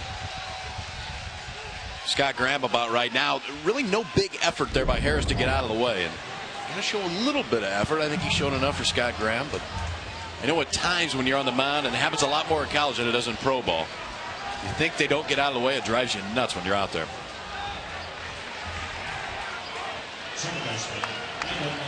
And Meyer was talking smack to Clay Harris, who outweighs him by about 78 pounds, as he was walking down to first base. Meyer just does not care. He said he's a competitor. Tell you what, you stay at the dinner table and fall asleep, you know he's stubborn. And we already know he's a competitor. I mean, this is the kind of guy you want out there too, and he just keeps coming at him. He's got hit around a little bit. You know what, he's walked a couple guys, but he's still coming right at him, and the kid's still only a freshman. Bouncing ball foul. 1 ball, 1 strike. Maybe they got him some chicken fingers last inning to make him feel more at home here in Baton Rouge. A mid-game meal. You know he's not going to go have any of the alligator. I had some. At least I think that's what I had. I'm not sure. A little pregame meal here. Man, the food, unbelievable. Tailgaters outside Alex Box Stadium. I had to go over and see it for myself. Kept throwing food at me. I don't even know what it was. And everybody knew who you were, too, when you walked down there. Well, I wish that was for better reasons than it actually is. And Kyle will probably revisit exactly what you're talking about a little bit later. You had some games against LSU in the College World Series that didn't turn out exactly how you had planned, but you had quite a career in college. First-round draft choice in Milwaukee Brewers. You know, it's funny, these fans down here at LSU, I mean, they are some of the most rabid fans in college baseball, but they're some of the fairest fans in college baseball, too. Team comes down here, has a good game, guy makes a good play, they'll rag you the entire time, and then they'll shake your hand after the game. They are great college baseball fans. Sometimes they'll get on their team more than the opponent. Boy, they're not afraid. They pay their money. They'll jump on their own guys if they have to. Smoke talked about that a little bit yesterday and said, you know what? It comes with the territory. We know what we're getting into. They are great fans, but they'll voice their opinion at times, too. 3-1. Popped up behind home plate and foul. Out of play, so the count is full at 3 balls and 2 strikes to Ivan Nakarada, senior from Quebec. twice been drafted. 40th round in 2000 by Montreal. 21st round by Houston in 2002. Was not drafted this year.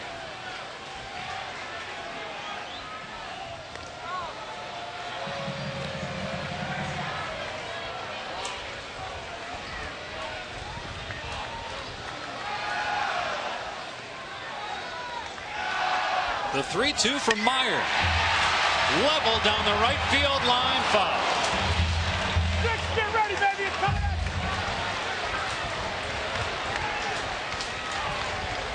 you. More action in the bullpen for Texas A&M.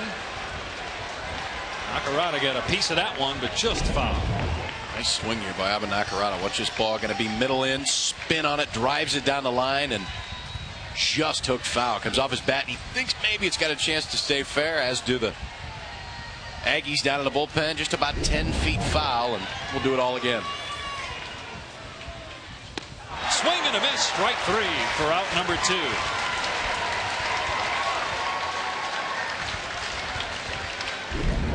How unfair the game of baseball can be sometimes. 3-2, he rips it, comes back with a 3-2 changeup. Great pitch here by Jason Meyer. Gets Nakarada to swing over the top and miss. And they're about 10 feet away from a double that might tie the game. Instead, tying run still at first base now with 2 outs.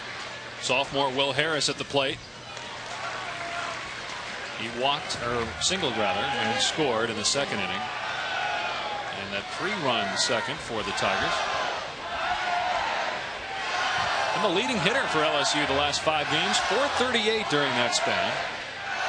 347 on the year. Down the right field line. Ruggiano makes the catch to end the LSU third. So no runs in either the top or the bottom of the third. A good third for A&M pitcher Jason Meyer.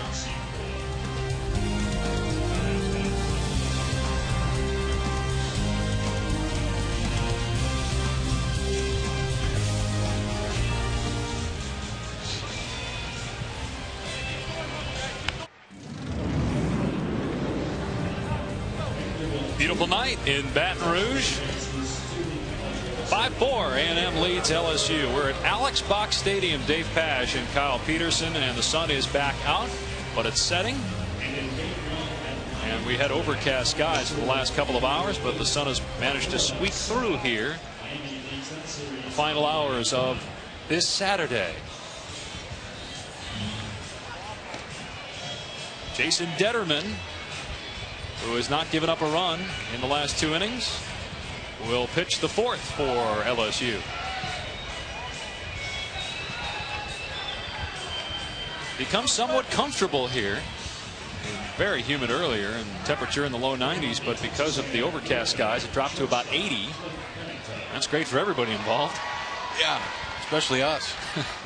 Steamy up here. Flags hardly moving in center field. I mean, it's turned into a very, very nice night here in Baton Rouge. We've seen some great baseball so far. The 2, 3, and 4 hitters for Texas A&M in the 4th. Cliff Pennington, Corey Patton, and Austin Boggs. Pennington 1 for 1, doubled, and then was left stranded at third base in the second inning. To right field. 1 down.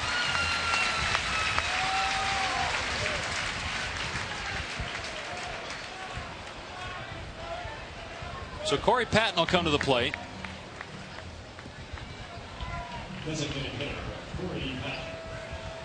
Got married last summer. His wife Bobby is here tonight.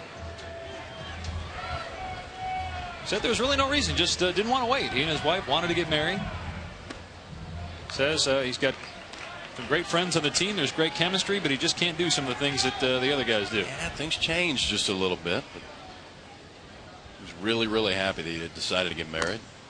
His wife has been so supportive throughout the course of the season. Now he's going to get a chance to go on and play some pro ball once his college season is over, and be a whole new frontier. Some different things they'll see next.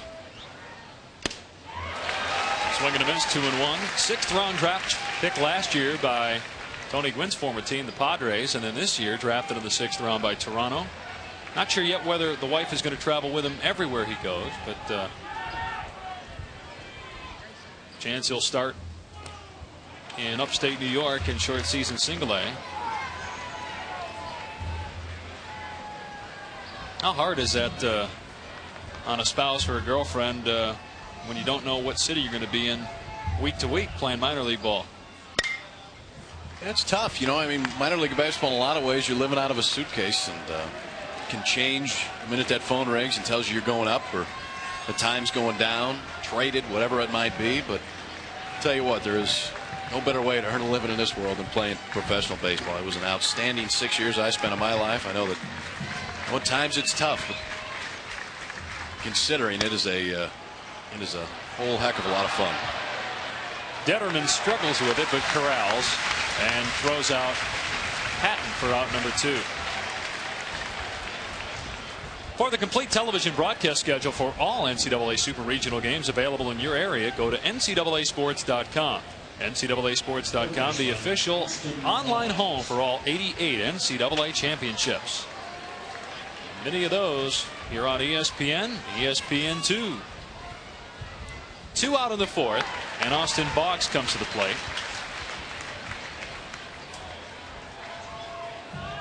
Average at 340. Singleton scored in the 1st, grounded out to 3rd in the 2nd inning.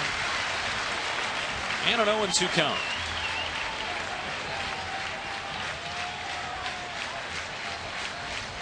Riding an 8-game hitting streak coming into today, so it stretches to 9 with that single in the 1st. Had a 16-game hitting streak earlier this year.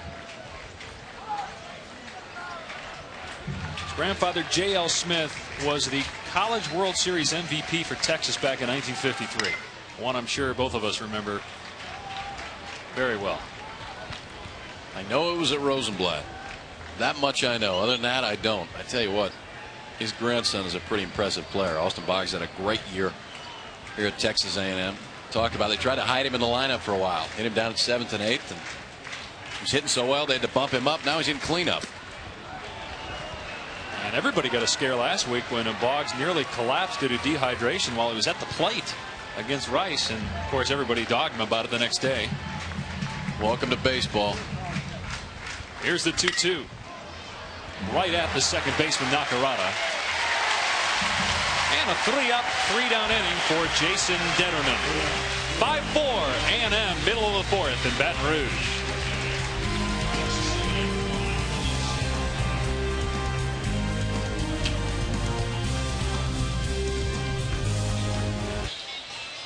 Bottom of the 4th, 5-4 at Texas A&M. Dave Pasch alongside former Stanford pitcher Kyle Peterson. When you see LSU players with bats in their hand, does the hair on the back of your neck start to stand up? I'll never forget last 2 times I pitched, and it looks like we found the last couple times I pitched. Well, that wasn't too bad. At least they didn't hit it. Well, that was one of the bright spots of the day. Nice fastball down in the zone there. Not only did you get the pitch that game, but they brought you back for an encore. Thought if I could do any better. Some of these weren't that bad of pitches. I'm back looking at these again. All right, now, since then, they've moved the fences back at Rosenblatt. Now, the first one made any difference, but the second one, maybe it would have. I mean, You're a good 360 sport. to left center, ball flying out. You kidding me? They can hit. Gorilla ball. They had like 150, 160 home runs that year. Berkman hit 41 at Rice. Larson hit 40 at LSU. I gave up 39 and 40, I think. Yeah, I mean, you know what? Kind of things that, I mean, they drive you nuts for a long period of time. I really wish we would have had a chance to win a national title. But just the chance to pitch in Omaha, something that a lot of these kids are going to get a chance to play in Omaha here pretty quick. It's an unbelievable setting for college baseball. That's their World Series. Omaha rolls the red carpet out. It's the biggest thing that happens in the city over the course of the year. They do a great job year in and year out. You can equate it to a professional golfer getting his first chance to go to Augusta. Exactly. You drive up to the Masters for the first time, and all the butterflies that you have, and obviously all the times you've watched it on television. J.C. Holt, the leadoff hitter for LSU center fielder, was telling us he's been watching the College World Series since he was 5 years old, and it's always been a dream. First day of fall practice, it's the first thing you talk about. What are we going to do to get to Omaha? And once you've been there once, and whether you've won it or not, what are we going to do to get back to Omaha? I was fortunate enough to get back there twice, 95. It's a little bit better memories than 97 does from a personal standpoint, but both times it was an outstanding experience. Blake Gill faces a 3-2 count. Gill and the Tigers were there last year, but lost twice. So Fullerton 8-2, and then South Carolina beat them 11-10. They beat Stanford back in 2006-5 to win the NCAA championship as Gill singles to center to start the fourth for the Tigers. His first hit of the day.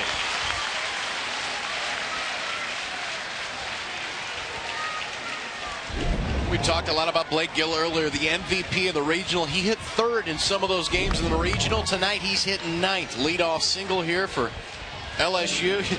You got a lineup where you can take the 3-hole guy and move him to the 9 slot. You got a pretty good lineup. I mean, this is an interchangeable lineup for Smoke Laval, and they can hit. So Gill's hitting streak stretches to 12, and here comes J.C. Holt, who has accounted for 3 of the 4 runs. Led off the first for LSU with a homer right after A&M came up with 5 in the top of the first.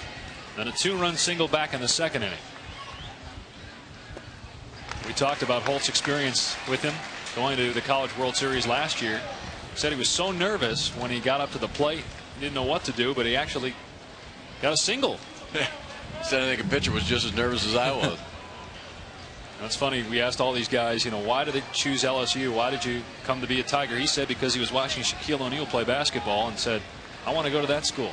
Most of these guys said it was because of the tradition here, but not JC. He was a fun kid to talk to, too. I mean, you see the kind of player he is. He can go get it in center field. We talked about the Braves drafting him and wanting to move him into the infield. But I mean, he's really a spark plug at the top. We asked him, what kind of player you are? What do you do? He didn't really want to talk about himself. He said, I just want people to see me play hard. That's all I try to do. He said, every time I come to the ballpark, I play as hard as I possibly can. I want to talk about his speed or what he does defensively. He said, I just play hard. The count is 2-1 to Holt, an amazing athlete in high school. State champion in the 100, 200 meter dashes and the triple jump. The guy was All-State 5 times as a baseball player. 5. He was an All-Stater as an 8th grader. Here's the 2-1. Fisted. And Pennington records the first out. First time that Holt has been retired today.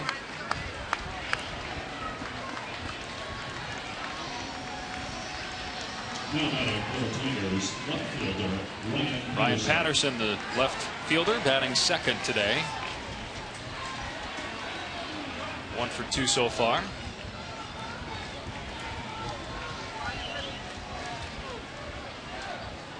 Patterson has really picked up his play of late. Was struggling earlier in the year. Drives that one into deep right center field. Off the wall. Holt rounds third and will score, and the game is tied at 5.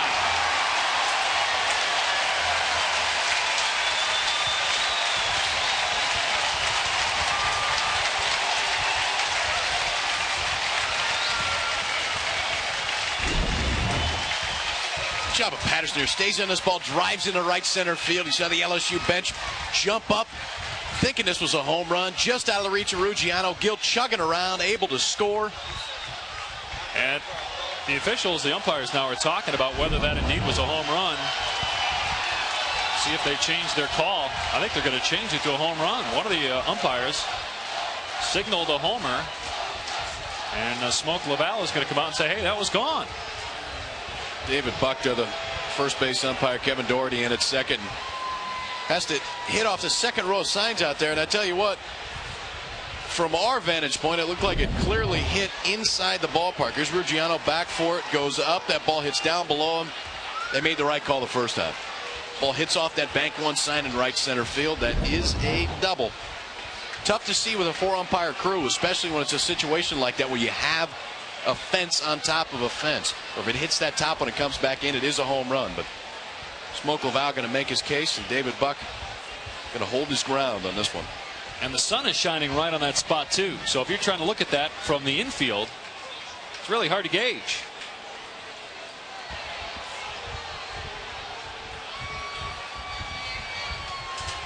Now the sun's not in your face when you're looking back, but it's hitting right on that spot where the ball might have hit.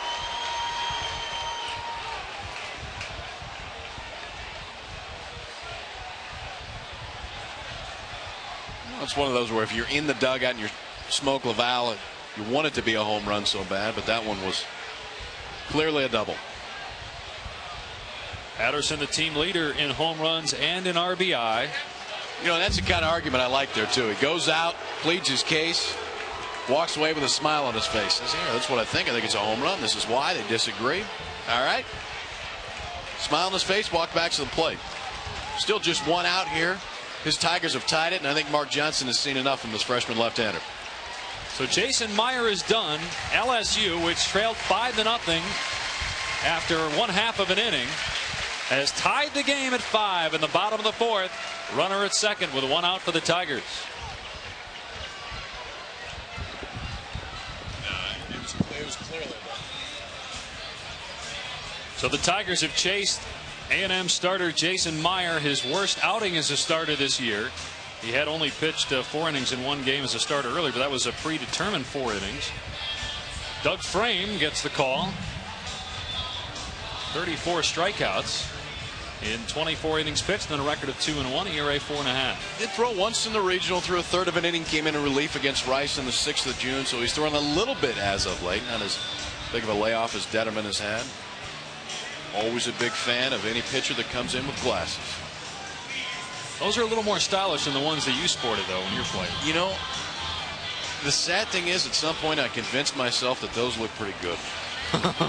I don't know when, and it was probably for a very short period of time. Louis Skolnick also thought that his looked good in Revenge of the Nerds, too. I don't think I've ever been compared to him before. I'm not comparing you, I'm comparing the glasses. No, they were bad. First thing my wife said, those got to go. We'll find another pair. So runner at second, 1 out for Matt Liuzza. He walked in the second, singled in the first. His dad is the proud owner of Liuzza's Sports Bar in Metairie, Louisiana. And you don't hear this often. His favorite athlete is Mickey Mantle. Most guys, name a player today, but Mickey Mantle is his favorite of all time.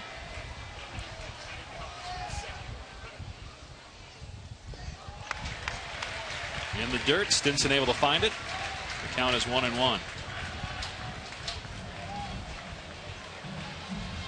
There's the looks. Where were the clear Oakleys? Yeah, see, clear Oakleys would have fit in so much better. Look at that brand new lid right out of the box. Oh, that's a great shot. Good thing it's off the screen. Come on. They didn't have much longer after that. Bouncing ball is short. Pennington out number 2. Runner moves to third.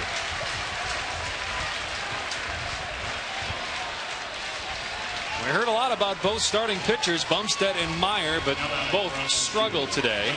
Only 2/3 of an inning for Bumstead, but just 1 run earned. 5 earned runs for Meyer and 3 1/3. 3 1/3 is shortest outing as a starter this year. In the regional, he went 4 against Lamar, but predetermined he'd be on a short pitch count. If they were ahead, they'd take him out, and they did. Tough one for the freshman left-hander, but we talked about it. He's a competitor. He'll be back. John Zarang at the plate looking for a 2-out hit. Zarang with a couple of groundouts, including a double play ball in the first inning. Second-round draft choice of the Arizona Diamondbacks. He's also chosen as a high school senior by the White Sox as a 3rd-round pick. Went to school, tried to get drafted higher, and was successful in doing so. Here's the 1-0 to him. And Doug Frame has thrown a few in the dirt already. He's trying to keep the ball down here, trying to get himself out of this inning. Guy who, as of late, has not come in and had a lot of extended time out of the bullpen, and so this could be it for him. Come in, try to get a couple outs, and go back to the pen. Zarang looks at strike 1, 2-1, 2 out, runner at third. You've really seen him pound these guys inside. It was something that Jason Meyer didn't do. He really stayed away from him, kind of tried to throw that 2-seam fastball away, 4-seamer away to left-handers. And Frame comes in, a little different look, trying to pound him inside with that fastball. Infield is a normal depth with 2 out. Here's the 2-1. Off speed pitch, and Zarang out in front.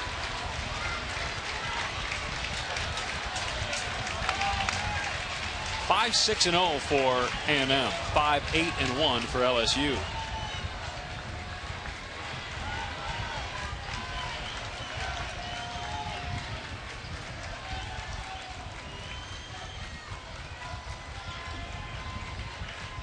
Time called by Stinson, the catcher. Long look from Frame on the rubber.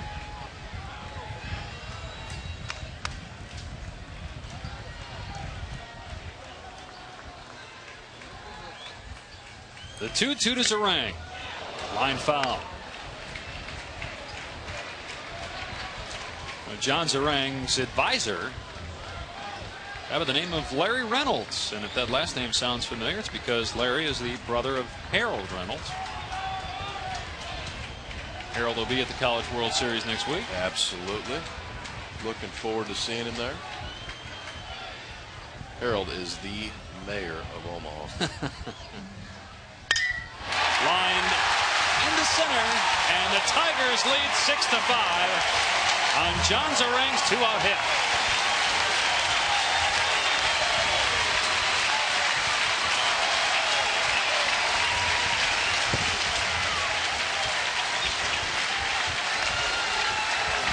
So it's appropriate that as the Tigers come full circle, it's their MVP, John Zarang, second-round draft choice last week, that gets him the go-ahead hit.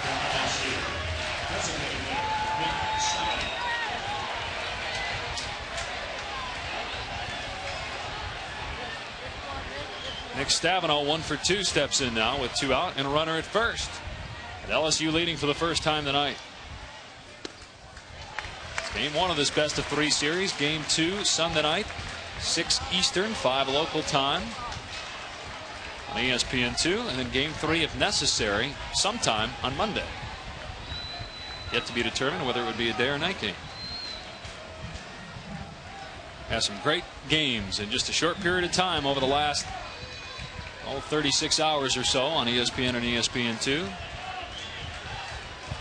I really like the change too. I like this super regional format. I think it allows you to spread your pitching out a little bit more. Before in that super regional, you were forced to, if you had to play 6 games, which you did sometimes, use so many more arms in that super regional. They spread it out a little bit more.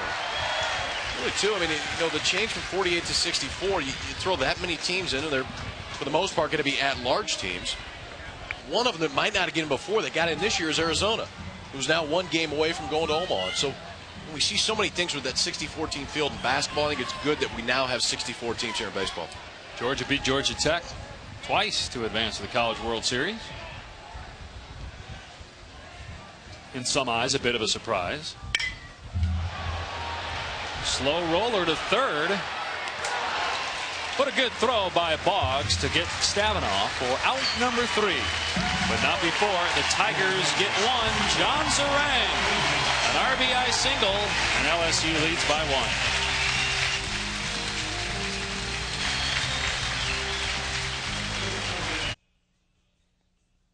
1. NCAA Championships on ESPN2. The Road to Omaha is brought to you by Outback Steakhouse. No rules, just right.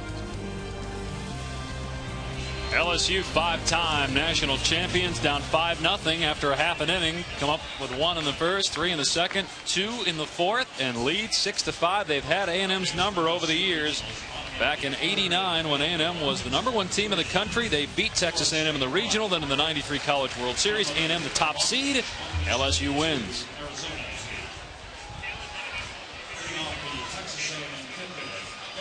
The 5, 6, and 7 hitters for the Aggies in their half of the 5th inning. Mavrillis 0 for 2.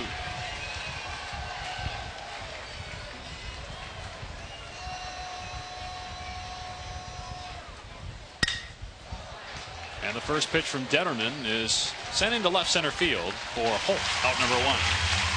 Dave Rebson joins us now in the NCAA Championship Studios. Dave?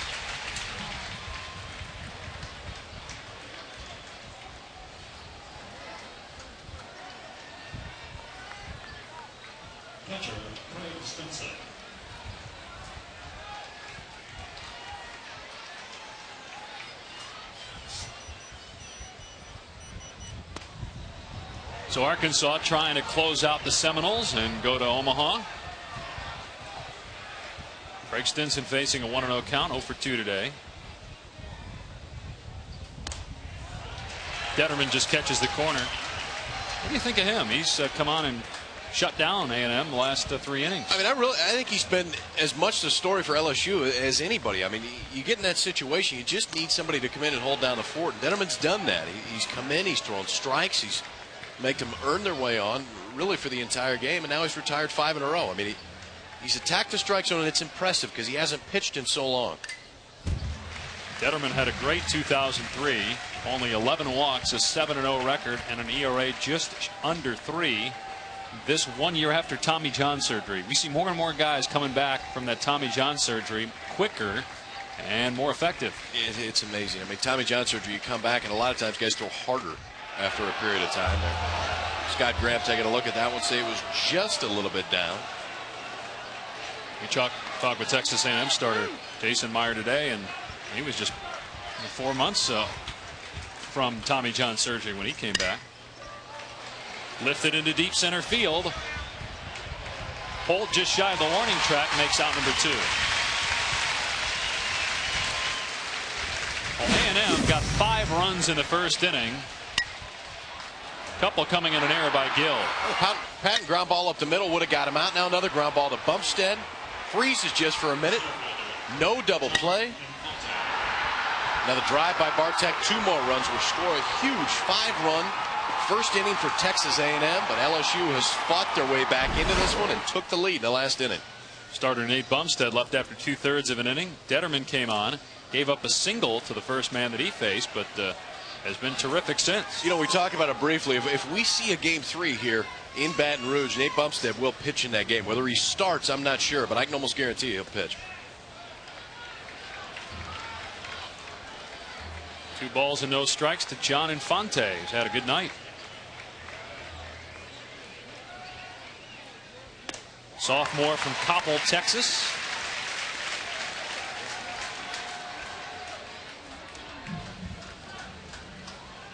Had a great regional last week up in Houston, 6 for 17, 2 RBIs, 6 runs. 2 balls and 2 strikes. Travis Bartek is on deck should Infante reach base.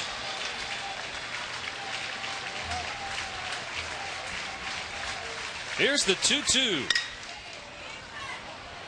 Gill at short. Makes the long throw to retire the side. 3 up, 3 down in the 4th and in the 5th for Jason Detterman. Halfway through game 1 of this best-of-3 series in Baton Rouge.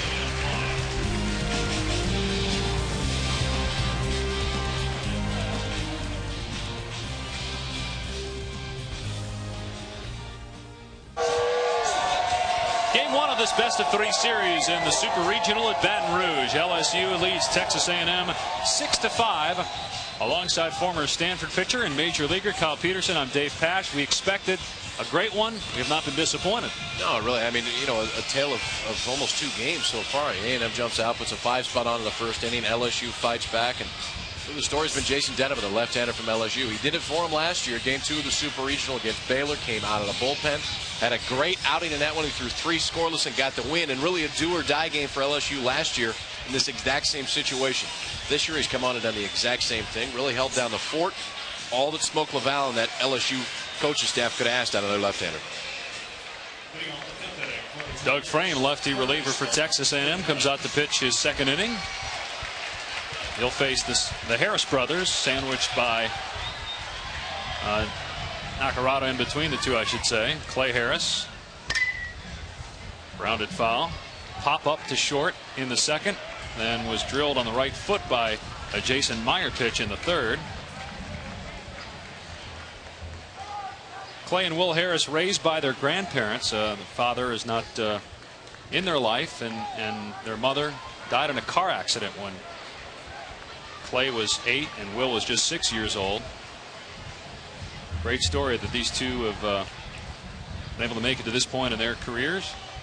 Bright future ahead on and off the field for both guys.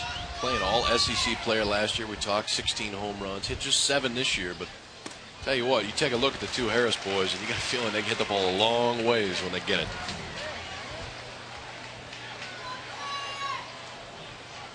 Yeah, clearly when you see those 2 guys take the field, you know who they are because they're the biggest guys. Big man Will Wooten got one down the right field line early today too, so they can run a little bit. Nick Saban, bring him over for a tight end.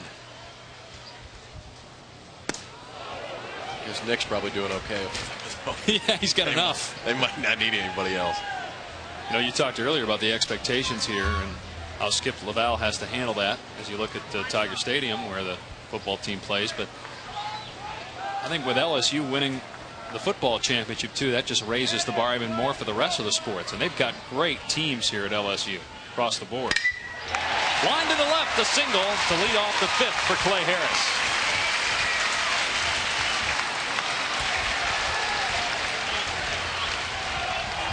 There is Nick Saban hoisting the Sugar Bowl trophy. Co-national champs with USC in 2004. The BCS adding a fifth bowl, so to speak. At a playoff. Even though it's really going to be the same bowl, whoever hosts the national title game. So 2 more teams will be in the mix. And you're not the only one who feels that way, but we'll see if eventually it happens. You would think at some point it's going to happen. I would hope so. It's that way in every other sport. Playoff, there's no voting that happens at the end. There's one winner. That's the way it is. Nakarada 1 for 2.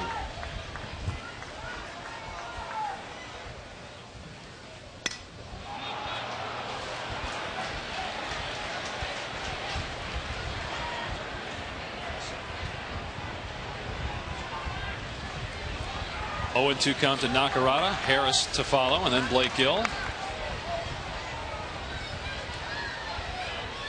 Last year in Game 2 of the Super Regional against Baylor, hit the game-winning home run. He's got 5 homers this year. Junior college transfer, joined LSU last January, was the starting third baseman in 2003, and moved to his more natural position of second base this year. He just took a pretty good one there on 0-2. That one might have been up. That's what Scott Graham said. Tough pitch to take 0-2. Runner at first, nobody out. The 1-2 pitch from Doug Frame. And down goes Nakarada. First strikeout for Frame. Third of the night by LSU. Frame got him last time with an off-speed pitch down out of the zone. Does the exact same thing to him again. There's a changeup down. Nakarada goes fishing forward, falls right out of the zone. Gets his first out of the game. You know, we talked about Scott Graham behind home plate and all these umpires. And the one thing that we have to realize, I think everybody has to realize, is, I mean, these guys are volunteers. They have other jobs. They do this. They're not volunteers, but they have other jobs. This isn't the only thing they do like a major league umpire would. I think that we have to give them maybe a little bit more slack than we did other umpires. They're great at what they do. They do a very good job, and these are the best of the best. There are thousands of NCAA umpires, and those you see right here are as good as there are. Here's Will Harris, the younger brother of Clay. Singled in inning number 2, flew out to right field in inning number 3.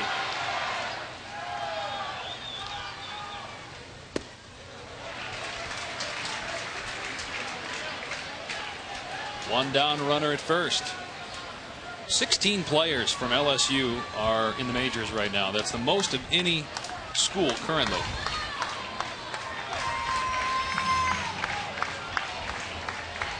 Pretty impressive what they've been able to do here, along with those 5 national titles. All the players they turn out go to the pros and make it to the big leagues.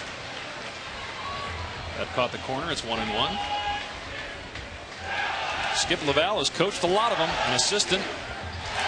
Smoke Laval, an assistant under Skip Bertman for 10 years. Then coached at Louisiana Monroe. Had a major leaguer there. And Ben Sheets came back to be the head coach a couple of years ago.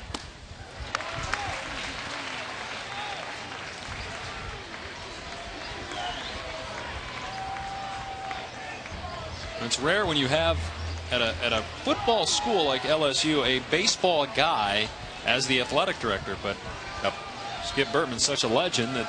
Yeah, I think exactly. It shows you really what he brought to this university. I mean, he was the guy that cemented the baseball program here. Coach of the 1996 bronze-winning Olympic team, and I mean, you talk to the guy, and you hear guys that have played for him. And the one thing that they all say, outside of him being an outstanding man, is how incredible a motivator he is, the things that he can do. He was a great coach, and somebody that Smoke has said that he learned a ton from, and Smoke's done a great job taking over for him. A lot of the guys say he gives those motivational speeches, Bertman does, that make you want to run through that wall right after he's done. Slow roller to third, and Boggs gets the runner at second, and the relay not in time. So 2 out, runner at first.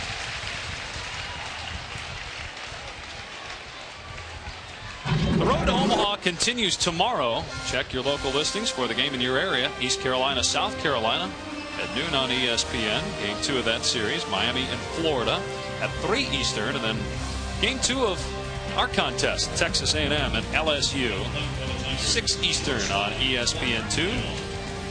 Another great day of NCAA Super Regional action on ESPN and ESPN2.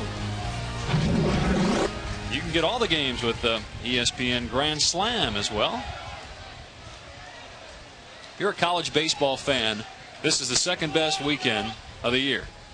And the best is next week on ESPN, the College World Series. Count the days in every game on ESPN now. I love the change. Last year, the first year that ESPN had all the games. Now a 3-game series for the national championship. I think it's the way it ought to be. Really worked out well last year. Rice and Stanford went the 3 games. Rice ended up winning it, but it's a good change for college baseball. 1 ball, no strikes to Blake Gill, the number 9 hitter. Gill moving to shortstop this year after playing second last year, replacing Aaron Hill, a first-round draft pick by the Blue Jays, 13th overall last year. Just keep turning them out down here. Second rounder to third rounder again this year, and Zarang and J.C. Holt. I mean, there's some players that come through Baton Rouge. The 2-0. Gill struck out in the second. Singleton scored in the fourth. Playing with a bad ankle. 12-game hitting streak. 37th round draft pick last week by the Cleveland Indians. Coming off a great Baton Rouge regional, where he's named most outstanding player. Just over 450 with a home run, 7 RBI. That one will reach center field for a 2-out hit, and runners are at first and second. And J.C. Holt, who's had a great night, comes to the plate for the Tigers.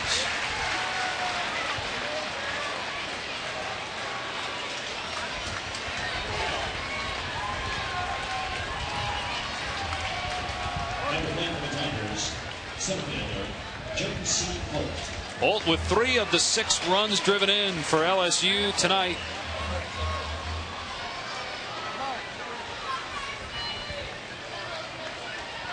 #103 hits on the season and 70 runs scored.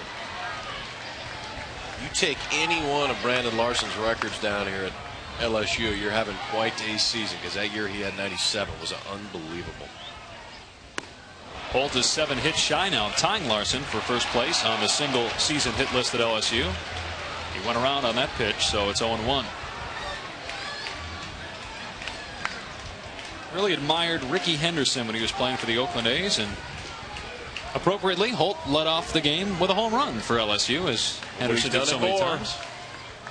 Nobody's done it more. His kick can run too. Talked about his track accolades in high school. 3-time state champion. All state 5 times in a state like Louisiana, where you get some great baseball players to win it fire to get that award 5 times. Yeah, I mean, they've had a couple kids who have won state titles in track. A lot of them were track lettermen. He came in here as a middle infielder into LSU. They moved him to the outfield. They needed another outfielder. He's been a great center fielder, and now make the move back into the infield for the Braves. Probably his last super regional to second base. Schindewolf's throw in plenty of time to retire Holt. Tigers get 2 hits but no runs, and they lead Texas A&M by 1 as we go to the 6th in Baton Rouge. Time now to check in with Dave Repson and Tony Gwynn.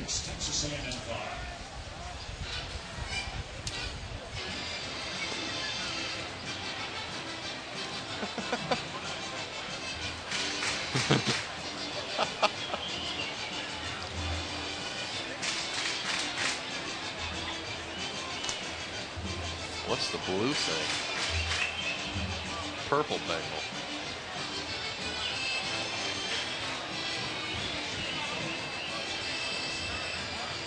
Tremendous fans here in Baton Rouge. A couple of Bayou Bengals.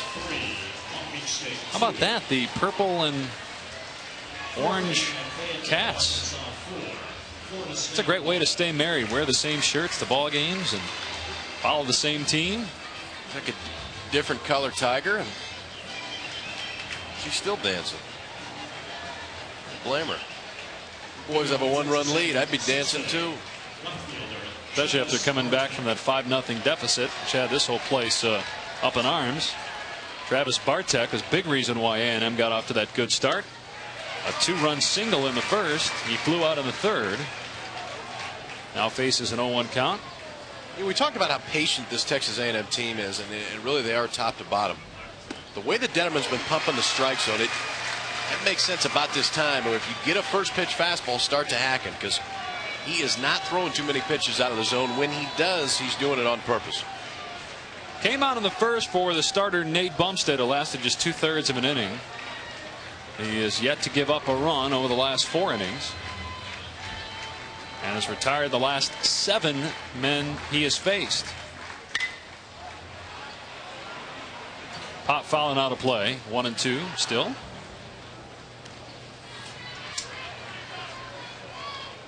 We talked so much tonight about LSU at the plate, leading the SEC in hitting and in runs scored, but a pretty good staff as well. Their leader in ERA, Clay Dirks, is just a freshman,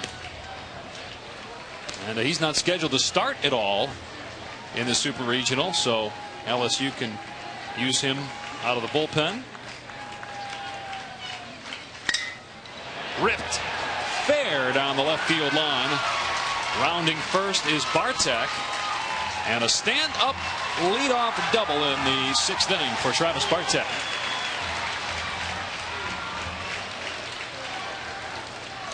Second hit for Bartek tonight. Hey, the big hit back in the first inning, the 2-run single. Now he spins on this fastball up in the zone. Detterman got 1 up. He hasn't got too many up today. Bartek sees it, drives into left field for a double. Something that Texas A&M direly needs. Detterman had been great, retiring 7 in a row up to that point, but now they have their leadoff man on here in the 6th. We talked earlier about the bottom of the lineup, how productive it is for Texas A&M. Infante, the 7th hitter, is 1 for 2. Bartek is 2 for 3 now. And Ruggiano is 1 for 1. RBI single in the first, walked in the third. And he was the hero against Rice last weekend in the Houston Regional. Hit a grand slam in the 8th to win the game. Let's see what Mark Johnson does right here, too. Runner on second base, nobody out, 9-hole hitter. Will he bunt, try to move him over to third base? 1-0 from Detterman.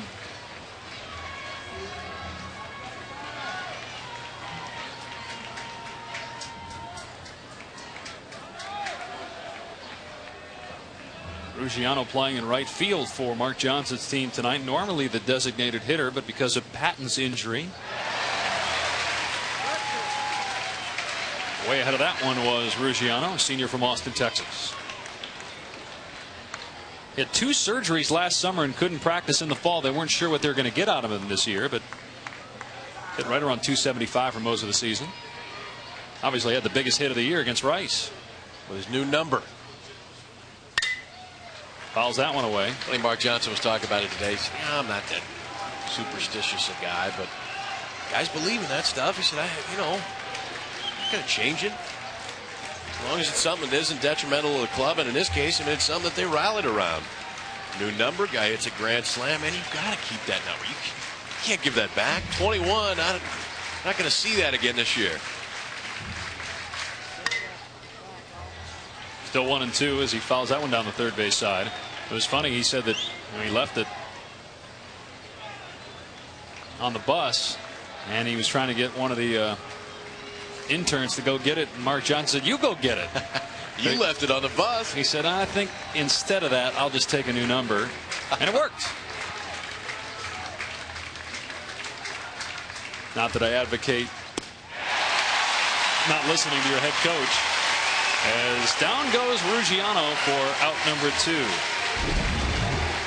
Out number 1, I should say. This breaking ball here from Detterman. Down and away. Starts up and away, ends up down and in. Ruggiano swings right over the top of it. Denham has done the hold. Finally gives up a double here to start off the inning. There he has been so far. So solid out of the bullpen. Those 4 2/3 really solidified this LSU team. Kept him in the ball club. His guys fought back, took the lead, and Detterman is a big reason why. How much merit do you give to the fact that LSU starts a righty, so A&M's lineup is based on facing a righty, and they bring in a left-hander just 2/3 of an inning into it? It could have something to do with it. I mean, they've definitely taken different swings off Detterman. You know, a lot of what happened in the first inning was due to a couple miscues by LSU, not turning double plays. One of them an error, one of them won't show up as an error, but was a mental error, and really tightened down their defense since Detterman came in. But I think there's something to that. I mean, you bring a lefty instead of a righty, guy that pitches a little bit differently. It's a different look than maybe A&M thought they were going to get throughout the game. There's Bumstead, who's done, but as you said, maybe back on Monday night, or maybe even tomorrow if they need to, in relief. That's over for a strike. 1-2 to Eric Schindewolf, the leadoff hitter. 0 for 2 today.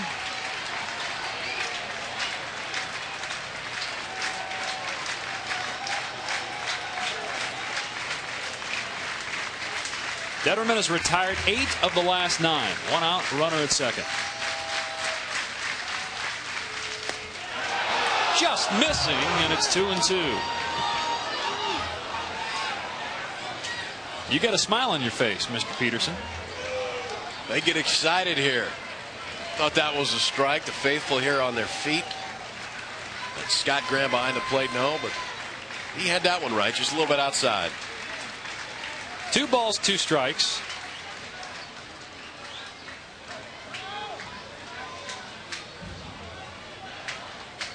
Scott Graham, home plate umpire.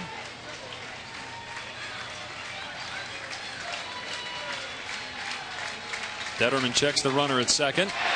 Did he go around? Yes, he did. Strike 3 for out number 2. Consecutive strikeouts for Jason Detterman. Leadoff double, then strikeout. Throws him 3 straight breaking balls. Throws him a little cutter on 1 and 2. Call a ball. And that comes back with that big lefty on lefty hook. Looks like a strike. Falls right out of the zone. Nothing Schindewolf can do. Cannot hold that swing up. Plate umpire Scott Graham says he went around far enough, and back-to-back strikeouts here for Detterman. He now faces the leading hitter for Texas A&M, shortstop Cliff Pennington, the number 2 hitter. Sophomore from Corpus Christi, Texas. Takes strike 1. 2 straight years as an all Big 12 second team member and a regional MVP in Houston last week.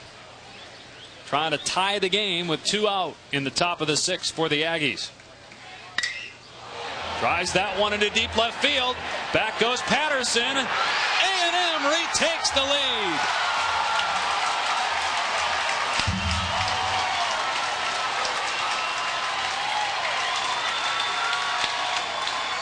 Two-out, 2-run homer by Cliff Pennington, his 5th round tripper of the season.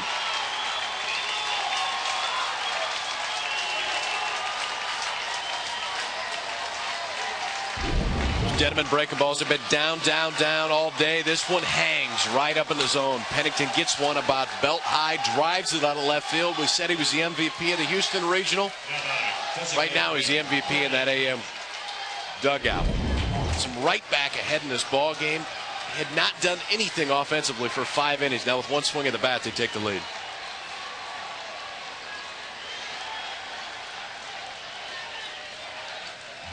And the fans and the left field bleachers decided to throw that ball back onto the infield.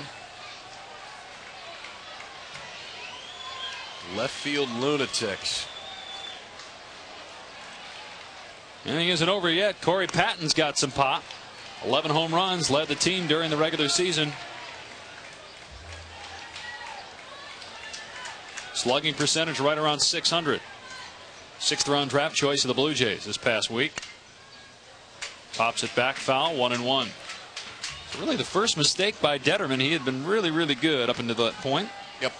Breaking ball had been down. They've been swinging over the top of it. The minute that thing hangs, though, and you recognize that breaking ball early. We saw what Pennington did.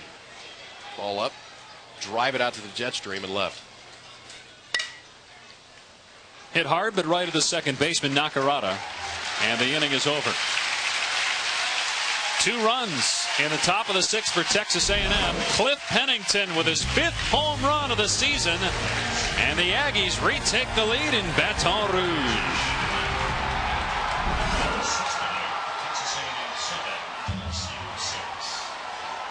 But all right, Dave, and here Texas A&M has come back. A 2-run homer by Cliff Pennington in the top of the 6th. They threw the ball back on the field. I think that's where they put it afterwards.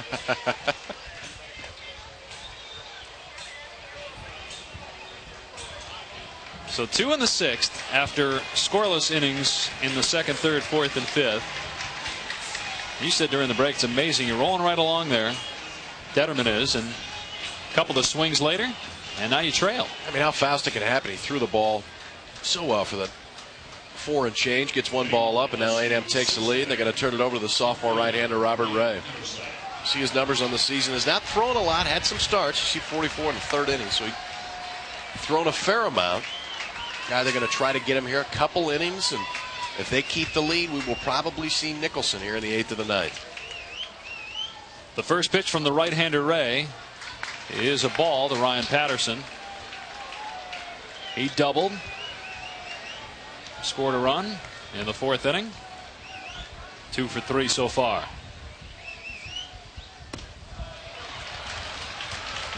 One and one. Ray's going to show you a fastball, run it up 90, 91, 92. A little slider that's more of a cutter and a breaking ball. So a 3-pitch guy coming out of the bullpen here for the Aggies. Drilled into right center field. Another home run.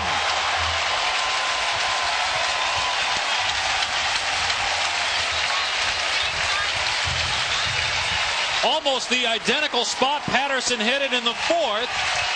The one in the 4th did not leave the yard. This one does to tie the game at 7.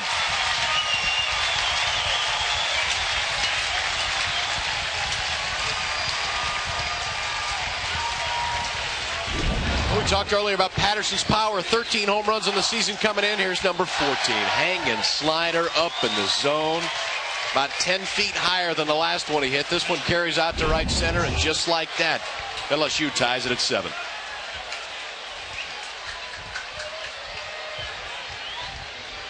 Ray now faces Matt Liuzza.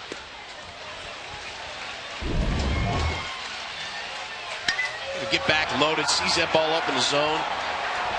The ball travel, gets extended the other way. That's a great job of hitting. He's done it the last 2 times up. This one just went a little further. Swinging through that one is Liuzza, 0-2. Robert Ray was the starter the first 5 games of the year when tonight's starter for A&M, Jason Meyer, came out of the bullpen as a freshman. Meyer was so good they had to give him Ray's spot.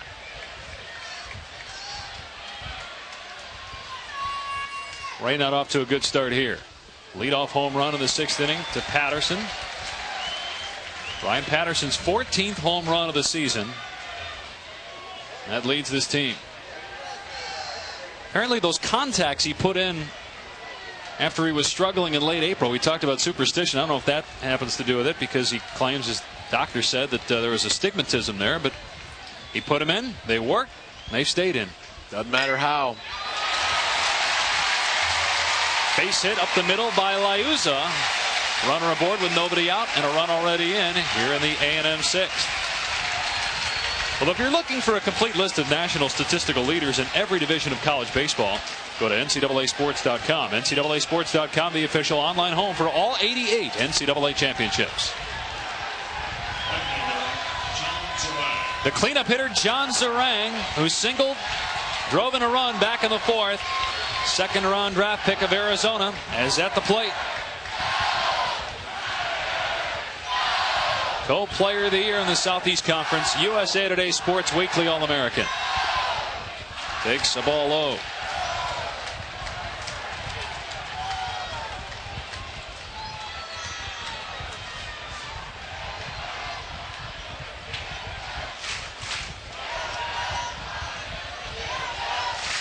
12 home runs, 54 RBI coming into tonight for Zarang. Leads the team in slugging percentage, .636 entering tonight.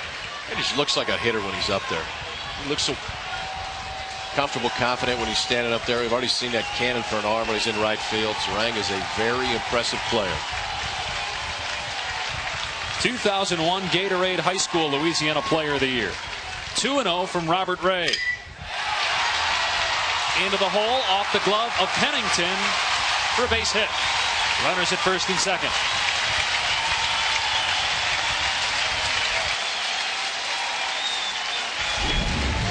See a little shake of the head there from Pennington. He wishes he would have had this ball. Thought maybe he could have had this ball. Nice job just to get to it. Gets over, knocks it down. Can't quite glove it. No out on the play. So now first and second. Still nobody out.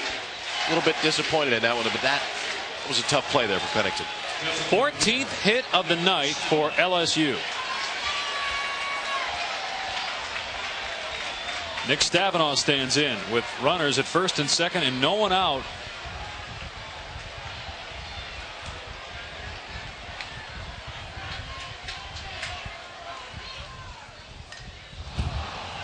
Hard to tell whether Stavanaugh wanted to swing at that one or not. Checked his swing, fouled it back. He changed his mind about halfway through that. Reacted to fastball, saw the breaking ball, and luckily fouled it off and didn't put it in play. There we see Nicholson warming up down the right field line. This is one of their more consistent relievers this year, the freshman out of College Station. Would like to give him the ball with the lead, but as of right now, though, do everything they can just to keep it tied. Here's the 0-1 to a two-time junior college All-American Nick Stavanaugh. Just missing the outside corner. Stavanaugh played at San Jacinto Junior College.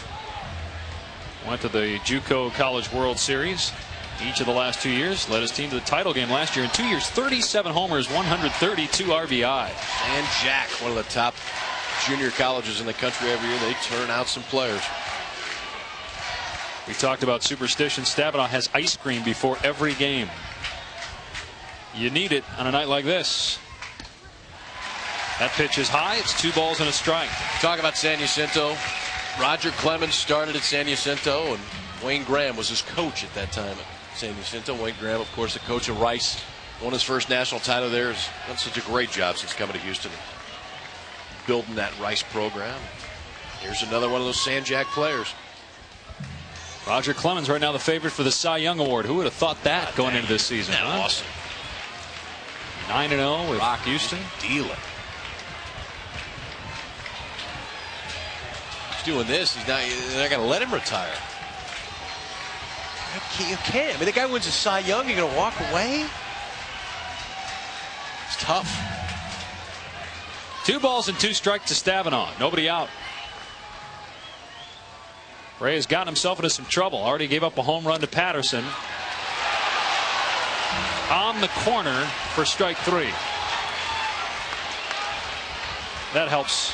Yeah, Ray's cause. That's a little cut fastball we talked about with Robert Ray. Starts it. It's not going to move much. Just moves a little bit, pretty flat. Moves just enough. Catch the outside corner of the plate. Scott Graham says, yep, caught enough of it. First strikeout and a big one for Robert Ray. Clay Harris popped out in the second, was hit by a pitch in the third, singled in the fifth. So 1 for 2 tonight. Hitting right around 300, hit close to 350 in the SEC. Second team All SEC performer, first teamer last year. Lines that one into left field for a base hit. Rounding third is Liuza, safe at home.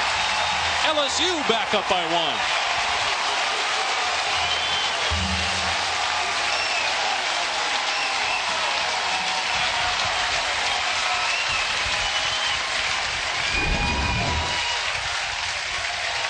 Nice job of hitting Barrett Harris. Takes that curveball, drives into left field, and a great job here by the third base coach, Jody Oteri. What he did is he waited to see what Bartek was going to do. Bartek charged just a little bit. Then he froze on the play. The minute Oteri saw that, set the runner, Liuza, from second base. He went on to score. A nice job there by the third base coach. Saw that as Bartek came in, he froze just long enough, and Texas A&M going to make another pitching change. So Robert Ray will go to the bench, and in comes Nicholson, who shut the door on Rice last weekend. We'll see if he can do it against the Tigers in the 6th.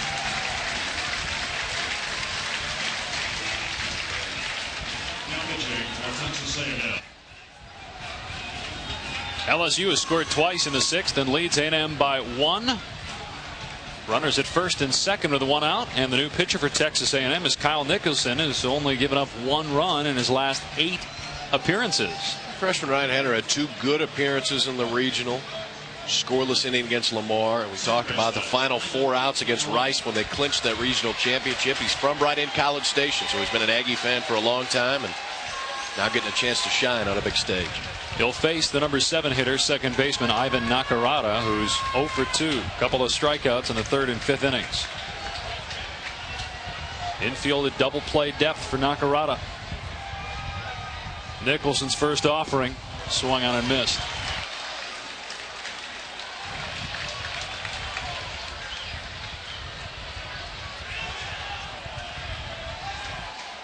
Will Harris would be up next, followed by Blake Gill, who's got a base hit each of his last 2 at bats.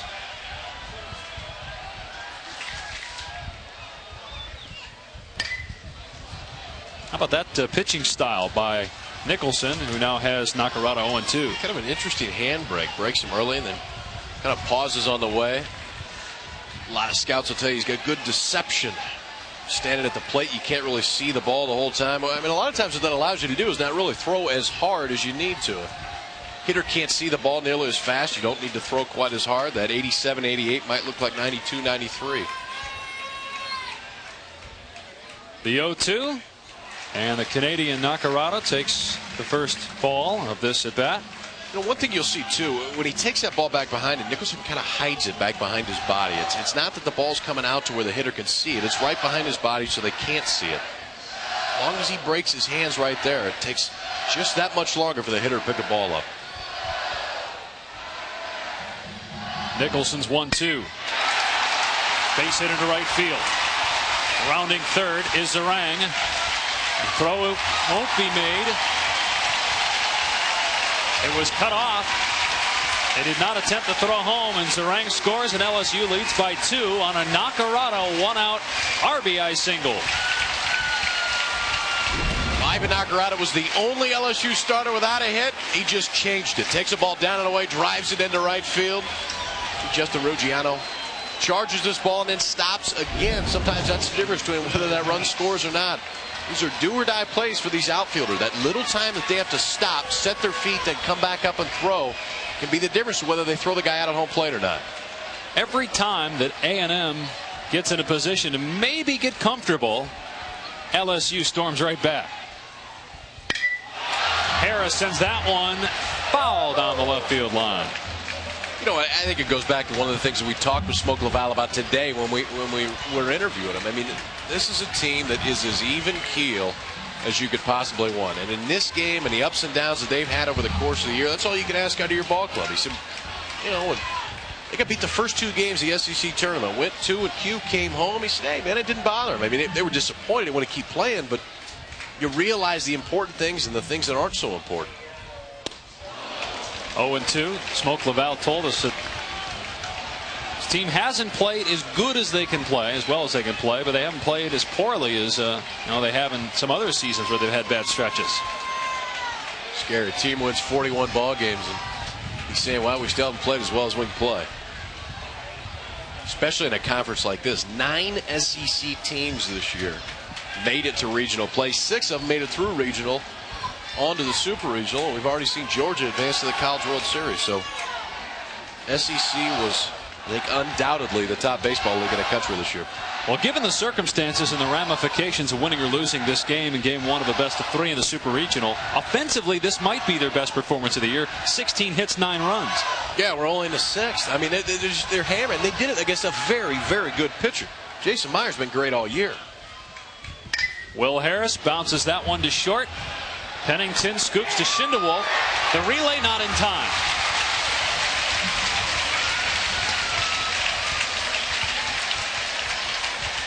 So 2 out, runners at the corners.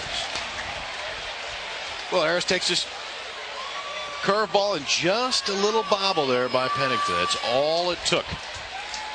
Talk about Will Harris's speed. He's can't fly, but he got down the baseline just enough. Calls himself safe. Love it when you call yourself safe. David Buck agreed. Sneaky, speedy Will Harris. We saw him get down the line earlier in the game, make a catch over the shoulder. He's getting it done. He keeps his brother Clay Harris alive at third base as Blake Gill comes to the plate with 2 out. Gill has singled each of his last 2 times at the plate, scored a run in the 4th. 345 hitter hitting in the 9th hole today. And 1-0 from Nicholson.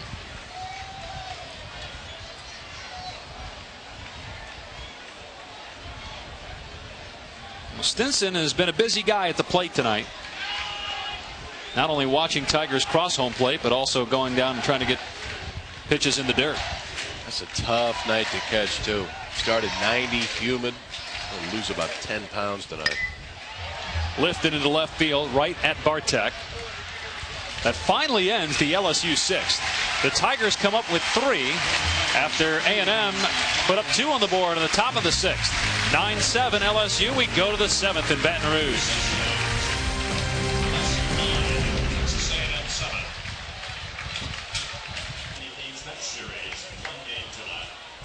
Yeah, Long Beach keeps bouncing back, as does LSU. Down 5-0 after a half inning.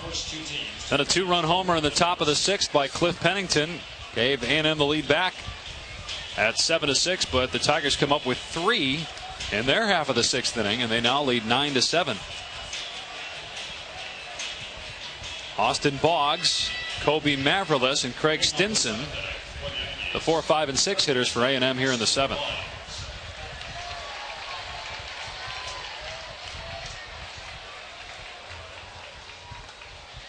Jason Detterman remains on the mound for LSU. Do you like this move by Smoke Laval?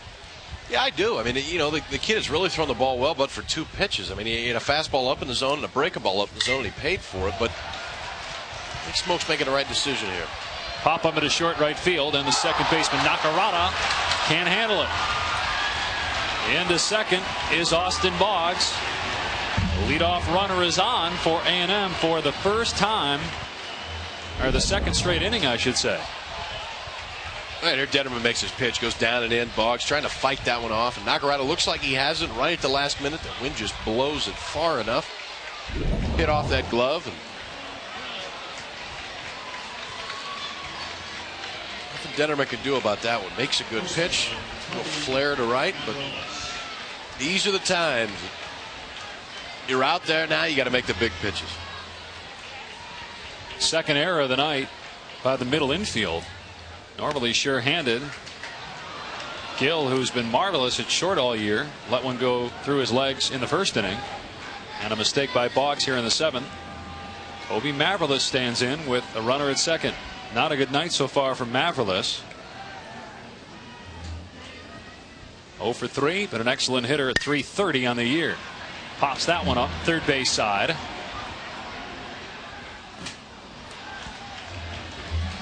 And it's 1-1.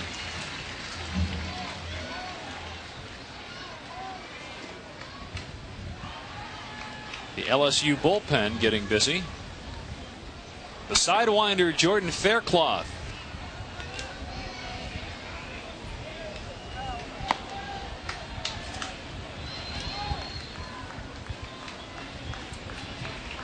One ball, one strike. Lefty against lefty. That one hits Mavrilis. The runners at first and second with nobody out. So an error and then a hit by pitch. And 2 on, no out here in the 7th.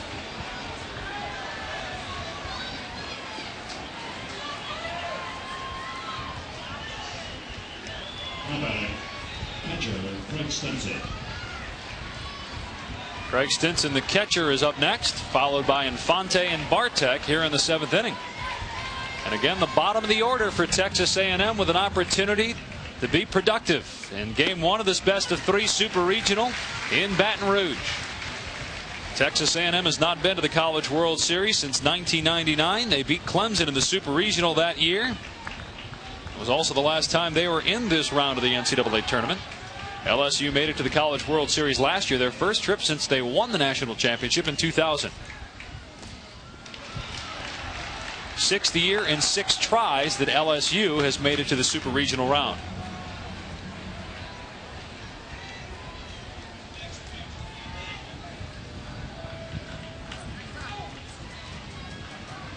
One ball, one strike to Craig Stinson.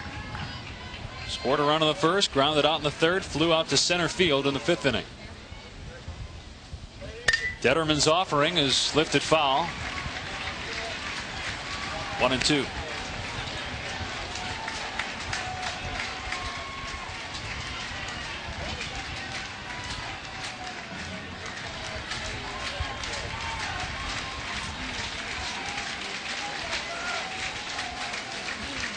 Have any idea what he's going to throw here?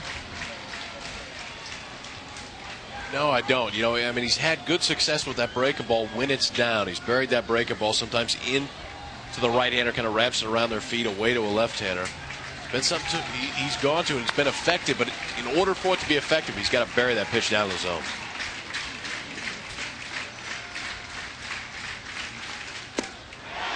Low and outside. 2-2. But he could be setting him up for it right here. He throws that fastball away. That hitter to kind of expand the plate away. Now you give yourself a little bit more room in.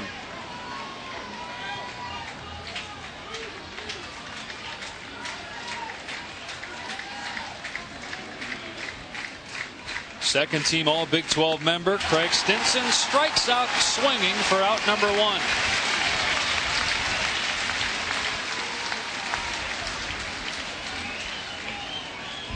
No curveball here. Just reaches back, throws a fastball right by him. Threw the 1-2 fastball just off the plate, raised it up 2-2 fastball just about in the same spot. See his catcher Matt Liuzza pumping his fists. It's the first out here with a strikeout in the 7th.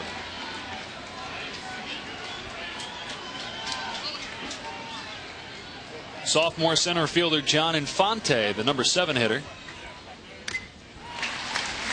Foul tip. 0-1. RBI single in the first, single and a stolen base in the third, and a ground out in the 5th inning.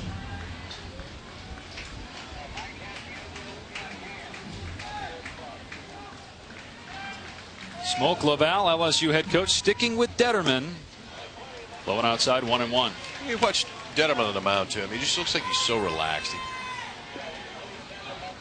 Relaxed left-hander. A lot of times you think of Tommy Glavine, who just goes out there and in, out, gets the job done night in and night out. You see now up to 95 pitches. He's come out of the bullpen and throw a lot of pitches before. Had a bullpen outing earlier this year where he threw 7 innings. Gill goes to Nakarada for 1. The relay is up the line a little bit. Infante is safe at first. There are 2 out. The runners at first and third. There's a ground ball up the middle. I want you to watch Blake Gill on this one.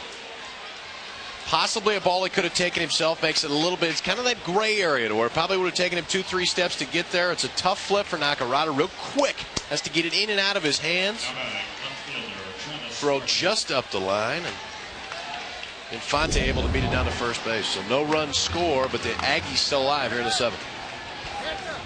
Any chance that missing that pop-up had anything to do with that throw? Line to the center. Another run on the board for A&M, and they cut the LSU lead down to 1. Bartek has had a great night. 2-run single in the first. That's his 3rd hit of the evening. 9-8 LSU. I tell you what, we've talked about missed double plays tonight by LSU and what it's cost them. Here, it cost them another run. A ball that potentially could have been a double play, only gets 1 out. Now a nice job by Travis Bartek, who they say gets the big hits for this Texas A&M team. Well, he just got another big one right there. Wiederhold is going to come out and talk with Detterman. Jordan Faircloth, sidearm pitcher, is warming up.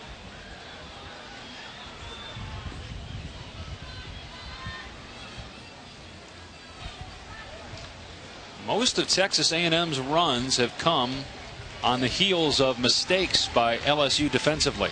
No, they haven't. We saw the error by Nakarada, and that is not going to show up as an error there. You can never assume a double play, but a ball that potentially they could have turned 2 on, and Jason Detterman going to come out of this one, but he did a great job today. Standing ovation for Jason Detterman, who pitched beautifully.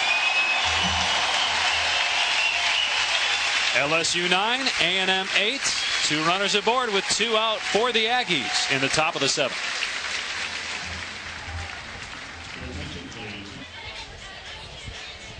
Welcome back to the Baton Rouge Super Regional. LSU leading Texas A&M 9-8, top of the 7th. Game 1 of this best-of-3 series. The road to Omaha continues following this game. Tulane and Cal State Fullerton on ESPN2. Tulane's only previous Super Regional appearance in 2001, and they beat the LSU Tigers. In an intra-state battle, Jordan Faircloth, sidearm pitcher, is the new hurler for LSU in the 7th inning. Faircloth, kind of the closer this year for LSU. You're going to see that sidewinder approach. Nice sinker off it. Kind of a frisbee slider he throws.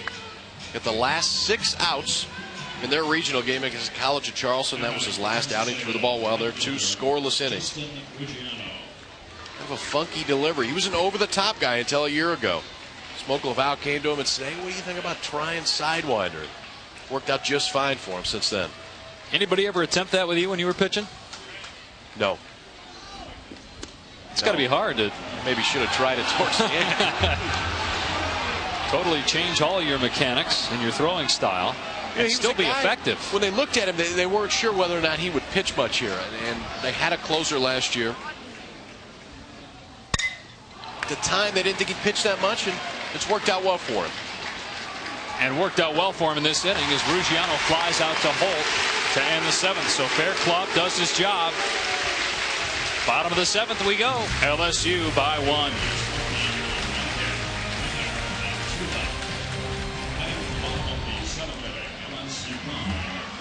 Texas A&M 8. And it's time now for the 7th at 5 p.m. LSU leads Texas A&M by 1. Dave Pasch and Kyle Peterson. 5 runs in the first for A&M. And a great night for J.C. Holt, who's due to lead off the 7th inning for LSU. Spark plug at the top of this LSU lineup. He started it off with a home run in the first, another hit in the second. Drive you nuts if you're an opposing pitcher. He can do it so many different ways. Playing a great center field for him, but really a topsy-turvy game. A&M 5 in the first. LSU comes back, takes the lead. A&M takes the lead back. Bang, 3 more runs from LSU last inning. Jason Detterman, 6 innings pitched, gave up 2 runs in relief of Nate Bumstead, the starter, who lasted just 2/3 of an inning. Holt, Patterson, who homered to start the 6th, and Liuza.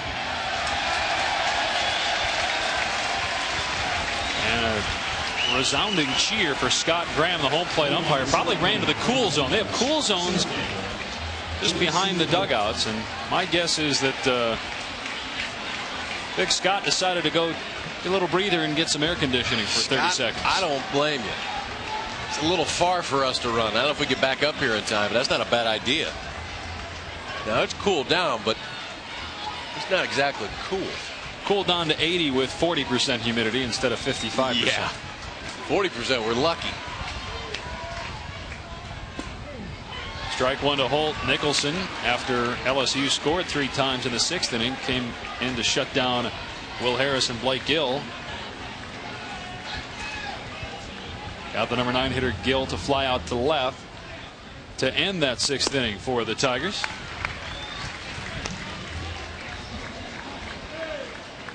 A&M knocked off defending champion Rice in the regional last weekend to get here. And in that game, Nicholson pitched the 9th to shut down the Owls. Holt sends that one to short, and Pennington's throw just gets there to retire Holt. Pretty good throw deep in the hole by Pennington.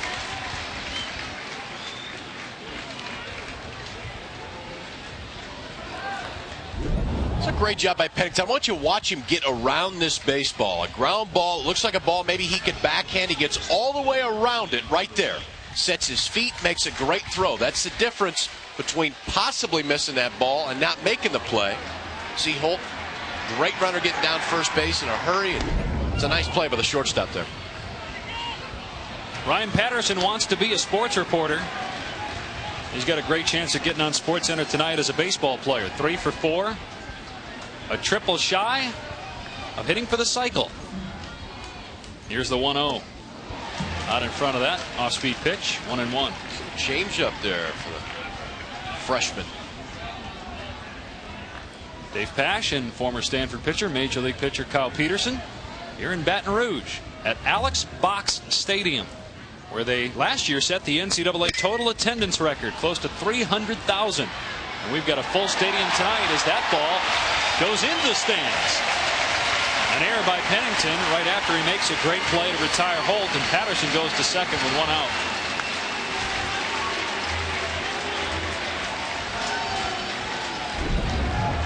We saw Pennington's arm on the last time. We're going to see it again here, and this one just gets away from him. Aaron Mel's his first baseman. Mavrolis on this one just kicks the dirt a little bit. Nice play to get to it, but throws it away, and these are the times you need your pitcher to pick you up. Made a great play the last time to get the first out of the inning. Does it there, but now he needs Nicholson to make some big pitches.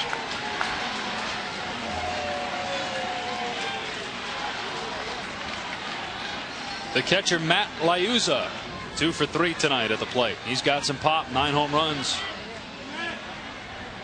Normally hits in the 7th hole, but oftentimes against lefty will move up into the 3 spot. Left-handed pitcher Jason Meyer started tonight, but now Liuzza facing a right-hander in Kyle Nicholson with 1 out in the 7th, runner at second.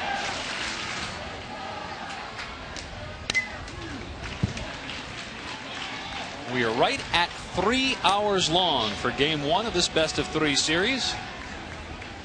The winner of the series goes to Omaha next week for the College World Series. I can guarantee you there will not be an empty seat here even if we go until midnight.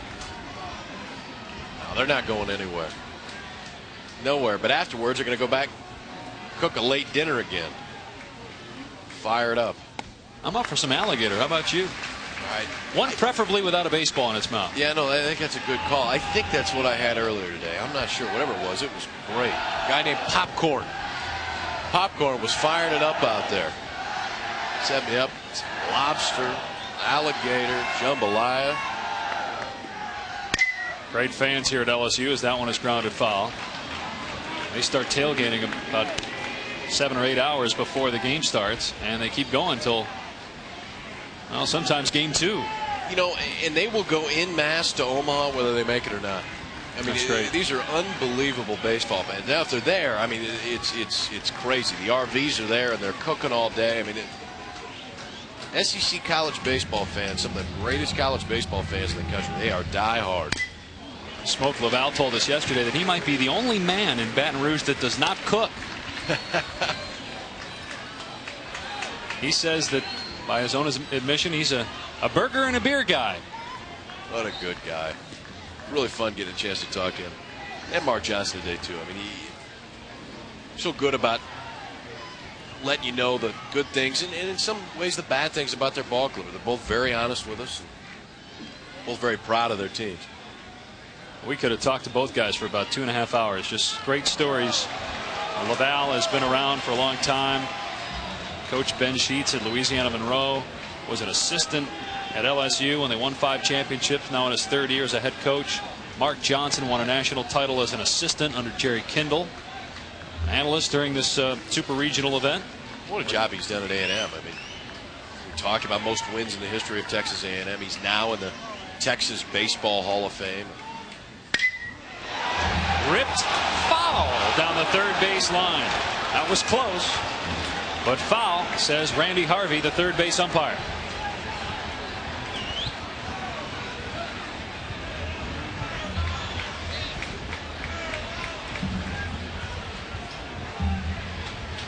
Randy Harvey peering in on this one. He had a good look at it.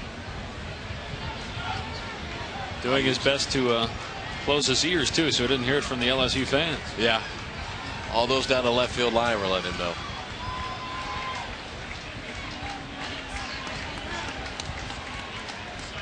One ball, 2 strikes to Matt Liuzza. 1 out. Runner at second base.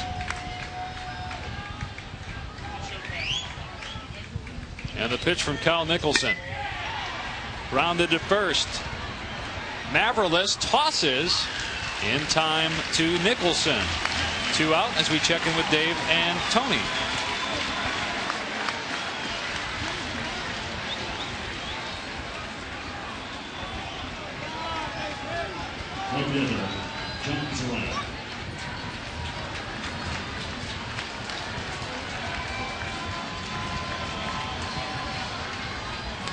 So Mark Johnson's old team back in the 70s, Arizona, struggling tonight against Long Beach State. His current team led 5-0 after a half an inning, but right now they trail by 1 to LSU. Bouncer to third. Boggs' throw is there to get Zarang and retire the Tigers in the 7th. We go to the 8th in Baton Rouge here at Alex Box Stadium. A&M trails by 1.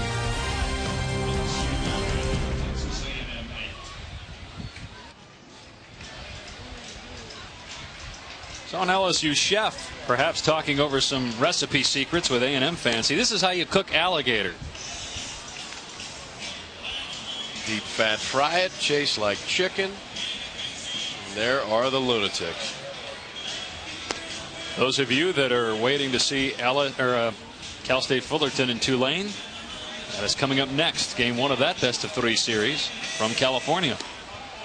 Green Wave out of New Orleans, just a short hour and a half drive from here, just down the road. Great baseball in the state of Louisiana.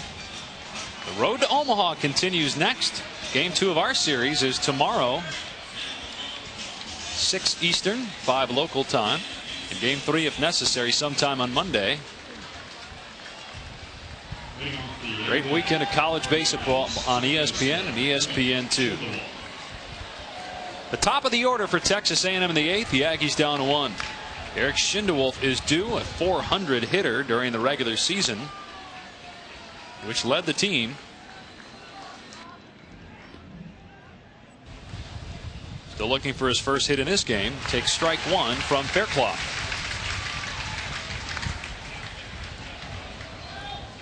Ten cousins have attended or are currently attending A&M of Eric Schindewolf. I don't think I have 10 cousins. I know I don't have 10 cousins. There's no pressure there.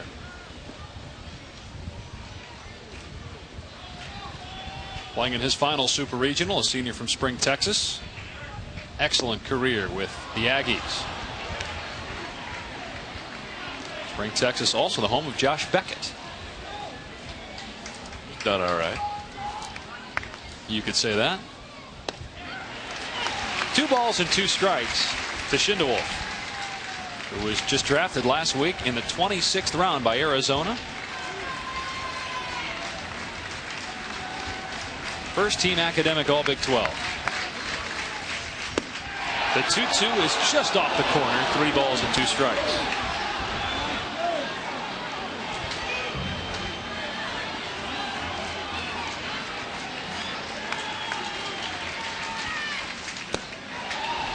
And a leadoff walk for Schindewolf. 3rd straight inning that the A&M leadoff hitter has reached base. Well, second leadoff walk of the game for Schindewolf. We talked about it earlier. 42 walks on the season. I mean, this is a team that's going to make you work. And Fairclough right around the zone there, but just far enough. Schindewolf on with the leadoff walk. Switch hitting Cliff Pennington at the plate. He homered in the 6th inning, a 2-run shot that gave A&M the lead back. I tell you what, one thing too with Submariners is they're generally not too fast to the plate. And that's probably where you're going to see him pick over a couple times here. Schindewolf 5 stolen bases on the year, so not unbelievable speed, but good speed. Could be a situation where Mark Johnson puts him on his own. Squaring to bunt is Pennington. That's a ball. Pennington walked in the 1st, doubled in the 2nd, flew out to right in the 4th, and then homered in the 6th. Gets the sign from Mark Johnson, who also acts as the 3rd base coach, the head coach for Texas A&M. Here's the 1-0 again, squaring to bunt. That one is over for a strike.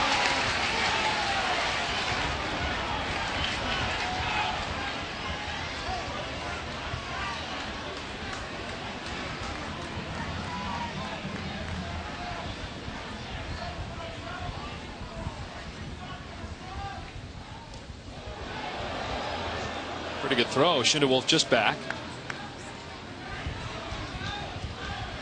Cliff Pennington has now reached base in 61 of 63 games this year. Been on base already 3 times, trying to get on a 4th time. Strike 2. So he'll have to swing away here with nobody out. A little tough here for Mark Johnson, too. Had the bunt on him both of those last 2 pitches. Pennington takes 2 strikes. 2 of them borderline strikes. Yeah, last pitch, borderline on the outside. They won a little bit up, but would think he'll take the bunt off here. Probably let him swing away. Schindewolf definitely a threat to steal.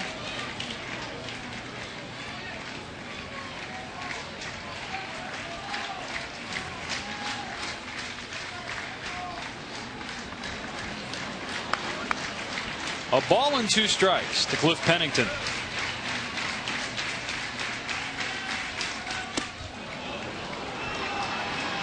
Count even at 2-2. Regional MVP Cliff Pennington last week facing Faircloth, who's come in to close out 3 games this year for LSU. Walked the leadoff hitter Schindewolf. His count now to Pennington is at 3 balls and 2 strikes.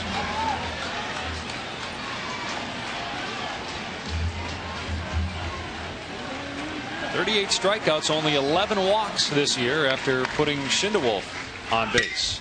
Bounce it right back to the pitcher, to second for 1. Nakarada relay is in time to get Pennington for a double play.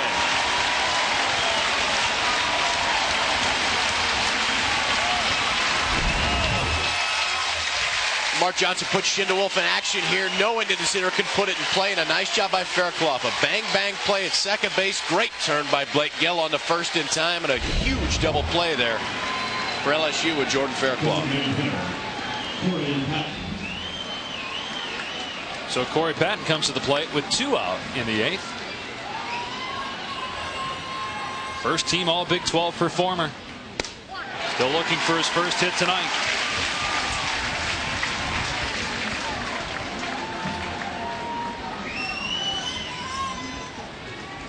He has come up big in big games this year. Against Texas earlier this year, had 2 home runs and 7 RBI. And he's got 11 home runs on the season. 8 of those came in Big 12 games, so he can tie the game with a 1 swing certainly. The 1-1 in there for strike 2.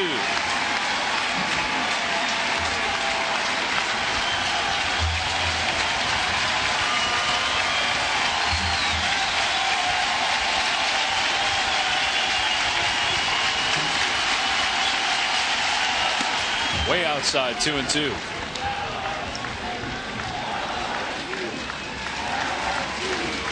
Earlier this year, there was an article written about LSU playing ugly, so all the players grew beards, saying, hey, if they're going to say that, we'll say that we're going to look ugly. As Patton singles with 2 outs.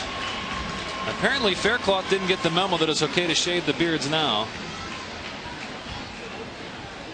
2-out single by Corey Patton. That double play huge now, huh? Oh, it is. And you know what he's doing against left-handers? Some of those rally beards they've had going. What different looks over there on that LSU bench. Chops going. Kind of a half and half there. Looks like a goatee's been going a little bit longer than the beard.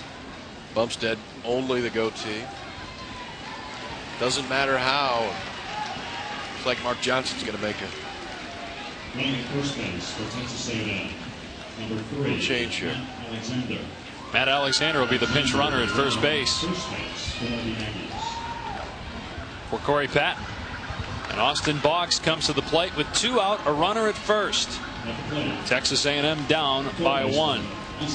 17 runs, 26 hits, 3 errors combined in this game. We've had a little bit of everything. A&M with a couple of home runs. Couple of home runs for the Tigers tonight. Ball 1 to Boggs. You know, the toughest thing for a submariner is to face left-handers, because a lot of times they're 2-pitch guys and their second pitch is kind of a frisbee slider. Faircloth's come on here and faced lefty, lefty, lefty, lefty. He's got a lefty on deck. If he gets out of this one, gets him through this inning, once you get past Mavarolas, the right-handers start rolling up, makes it a little bit easier on those sidewinders. 1 for 4 tonight for Austin Boggs, son of Tommy Boggs, played in the Braves and Rangers organizations. Here's a strike, 2-1.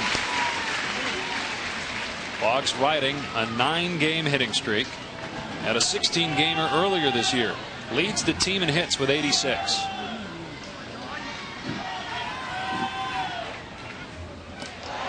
Throw not in time, as Alexander was just back.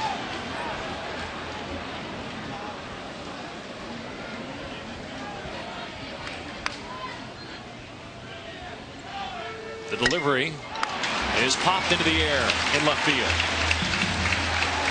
Patterson staggers around and then makes the catch to end the 8th inning for Texas A&M.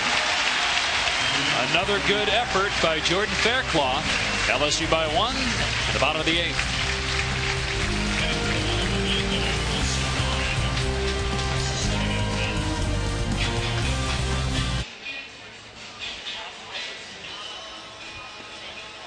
(9-8) LSU in the middle of the 8th inning. Dave Pasch with Kyle Peterson. It has been a night of double plays turned and some not turned, and it's time now for our Pontiac high performance moment. Here is one that was turned for 2.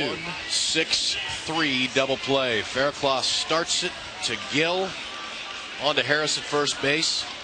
Huge play for the Tigers. Nice turn there to get him out of that one and put a hold on to that slim 1-run lead right now.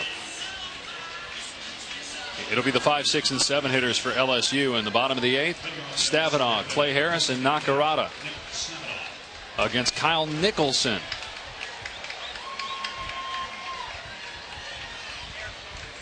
Nicholson has pitched pretty well so far. He has. He's really thrown the ball well for him the last couple of months. He had that great outing against Rice to close it out. Changes speeds, great little changeup. Throw it to both lefties and righties. Not again throws all that hard, but he's getting it done, having a nice freshman year.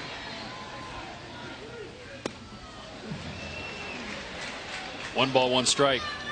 You see a lot of guys at the major league level that have the kind of delivery that Nicholson does. Anybody you can think of? No. You know, there's a lot of guys now that are separating their hands. It's Harris there with that fastball that rides up, or Stavinaugh fastball that rides up and in. Some guys will separate their hands that early, but he does a good job of keeping that ball hidden as much as he can, making it that much tougher. Certain guys used to separate their hands. Sutcliffe used to hook it. Just juicy fastball, just run in barely. Nick Stavinaugh and gets him enough.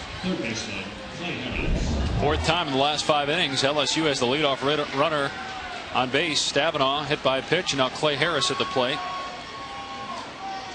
Singled each of his last 2 times at the plate in the 5th and then in the 6th, driving in a run as well. 50 RBI on the season for Clay Harris.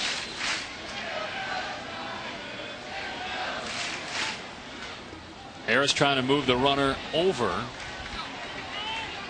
Takes ball 1. Oh, they're going to say that he went around those, so instead it's strike 1. Yeah, that's a good call there by David Buck, too. You saw Clay Harris make an attempt at that ball. He was trying to bunt it. He missed it. The plate umpire was blocked out on that one, but David Buck, the first base umpire, saw it. Is this a no-brainer? Bunt him over here? I think you try to get yourself one more if you can.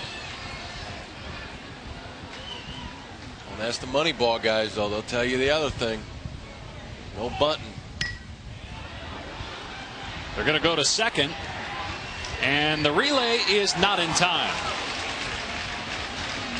So Stavinaugh's cut down at second after Nicholson makes a good decision, and Harris is safe for the fielder's choice at first. It's play by Nicholson.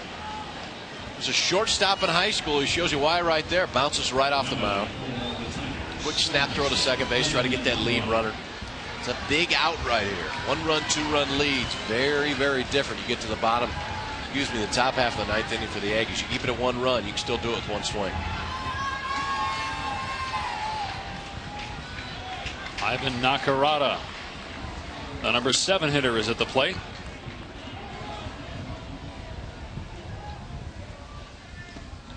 Takes ball 1. Starting pitcher tomorrow for Texas A&M will be Zach Jackson, the 32nd overall pick in the draft by the Toronto Blue Jays. chart day before you start. College baseball usually have to chart. Jackson, the transfer from Louisville, that's such a great season this year for A&M. First team All Big 12. 6'5". Zach Jackson Jr. from the Pittsburgh area. He'll run it up there too.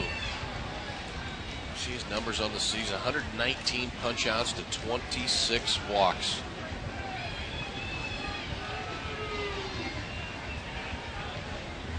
He was drafted back in 2001 in the 50th round. Good thing he waited till this year. That's the last round now. 50 rounds in Major League Baseball. Now, it used to be you could pick until you were done picking. Years ago, 90, 92, 94 rounds. Not anymore. They cap it at 50. And so they made the right decision. Cal, you draft so much of potential in baseball. How come a guy like that gets picked in the 50th round and then just 3 years later, well, 2 years later really, is picked in the first round? You know, baseball's a funny game. I was not drafted out of high school, and 3 years later ended up being a first-round pick. And so, I mean, some things, I think that's what makes baseball so hard to project. You don't really know. You're looking at a kid at the high school level, what he's going to be as you move on. That's why there's a lot of teams right now, the Oakland A's being one of them, who tend to draft a lot more college players. They think that they can project those college players a lot better than they can the high school players. And it's hard to argue with the way Oakland's done things lately. Kind of the opposite of the NBA, where they're drafting more and more high school players than they are college players. And you're always going to have those high school kids. I mean, every year there's kids that are ready and do make that jump, and a couple years later play in the big leagues. But there's to be a lot more right now that are coming out of college, and they get there quicker when they're out of college too. 3 balls and 1 strike. 2 runners on with 1 out. So a hit by pitch by Nicholson. And now a walk to Nakarada with 1 out. Tulane and Cal State Fullerton coming up next on ESPN2. Game 1 of that best of 3 series. The winner going to Omaha for the College World Series next weekend. Game 2 of our series tomorrow night. Game 3 if necessary Monday afternoon or evening.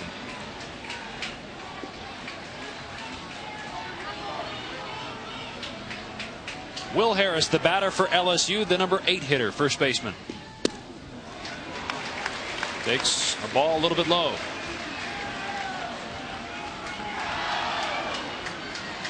Number 3 on the team in on-base percentage. 35 runs driven in, .327 average, 1 for 4 so far. Singleton scored in the second inning.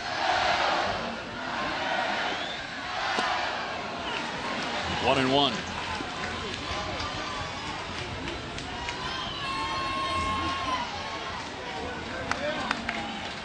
Zach Jackson will go for A&M tomorrow. Elaine Mestape was the only pitcher in LSU history with at least 10 wins in his freshman and sophomore seasons. Will be the starter for LSU on Sunday. There's Lane, junior from Zachary, Louisiana.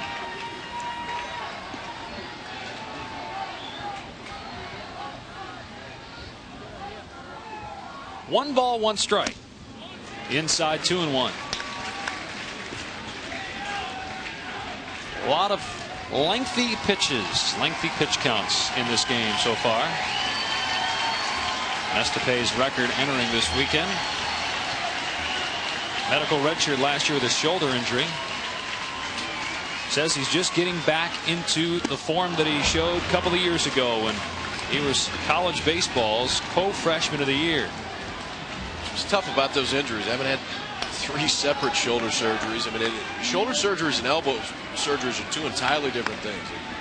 A lot of guys coming back stronger than they were when they come back from that Tommy John surgery. It's a little bit tougher with your shoulder surgery. It moves in so many different ways. Tough to come back and be 100%. Rounded foul. It remains 2 balls and 2 strikes, 1 out, 2 on for LSU. 8-10-1 for A&M, 9-16-2 for LSU. The Aggies with 5 in the first, 2 in the 6th, 1 in the 7th. LSU 1 in the first, 3 in the 2nd, 2 in the 4th, 3 in the 6th.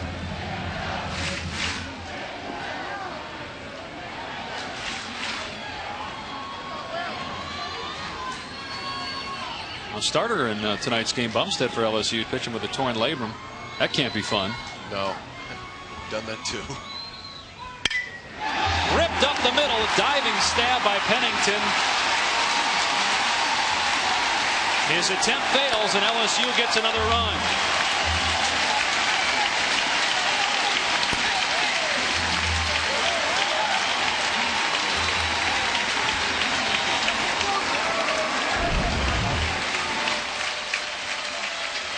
Our Pontiac high performance moment right here.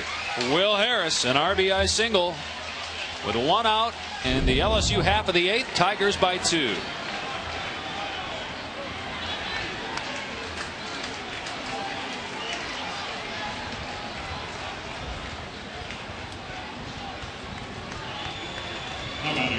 The bottom of the order for Texas A&M has been very good over the last couple of weeks. The bottom half of LSU's order has been very good tonight. Nakarada with RBI, a run scored. Harris, a couple of hits, an RBI. Gill has 2 hits in this game, batting in the 9th hole.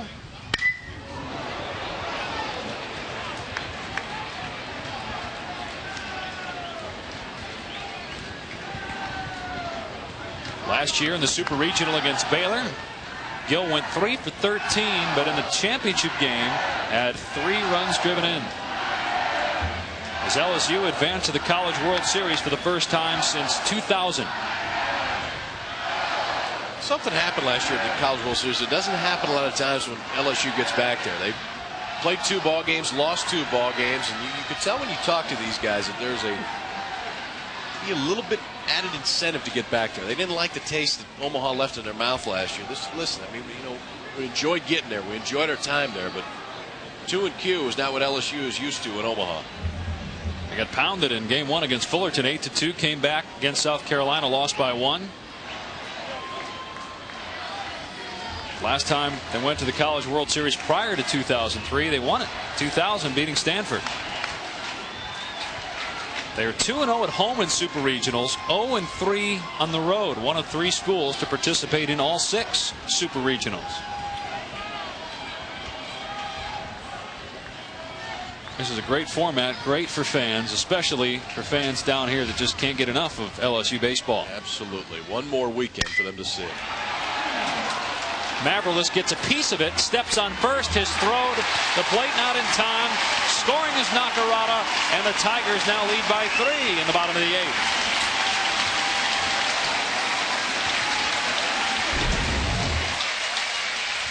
Blake Gill spinning on this fastball, and a nice play over at first base by Mavrilis to make this. Steps on home, tries to throw out Nakarada at home plate.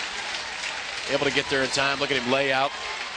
He gloves it cleanly. He might keep Nakarada at third base, but does a great job just to keep it in front of him. Get the out at first base, but LSU tacks on 2 more, and big difference between a 1-run lead and a 3-run lead when you head to the 9th. We're going to have another pitching change. Kyle Nicholson is done for the night, giving up 2 more runs in the bottom of the 8th. It's interesting, when LSU has scored tonight, only 1 inning in which they've scored just 1 run, and the same holds true for A&M. 19 runs combined. LSU leads 11-8 with 2 out in the 8th.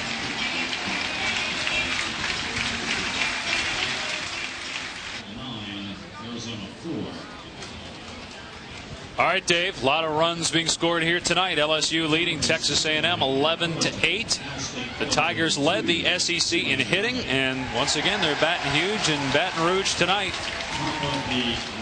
Top to bottom of the lineup too. I mean, these guys can do it to you in so many different ways. We've seen through the long ball. Patterson had a big one for him. Big hits with guys on base. They take the extra base when they need to, and now they're going to have to try to do it against a hard throwing Kevin Whalen. Not a lot of appearances here. You see just his 9th time out of the bullpen. But Texas A&M coaches will tell you he's probably their hardest thrower, along with their shortstop, actually. Pennington can run it up there, too. But Whalen, a guy that will throw a mid-90s fastball, a nice top-to-bottom breaking ball. And he's a max effort guy. When he throws that fastball, he'll put everything he has into it. Whalen's an ex-catcher. Stinson right now has played in about 27 games in a row. Normally, A&M head coach Mark Johnson likes to rotate his catchers, but because he thinks so highly of Whalen as a potential pitcher, Stinson is the only guy behind the plate. Well, the guy, he hasn't pitched since April 20th, so it's been a while since he's been out there. But try to have him come on, just get one out for the Aggies here, get him in there, see if they can get 3 in the 9th. Swing and a miss by Holt. 1-1. There's that fastball climbing the ladder.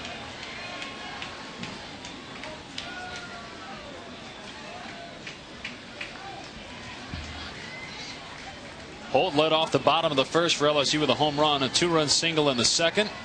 He has been retired his last 3 plate appearances. Runner at second, 2 out, and the 1-1 pitch to Holt. Got some heat. He can bring it. He can bring it. He throw it up in the zone, especially a team like LSU, who really hasn't seen a lot of hard throwers today. I mean, you bring this guy out of the bullpen, it's a big difference from what they've seen the rest of the day, and especially when he's throwing up around the letters. Tough to catch up with. Holt, the 3rd-round draft choice of the Atlanta Braves. Pick number 101 overall. Bases 1-2 count from Whalen. Stays alive.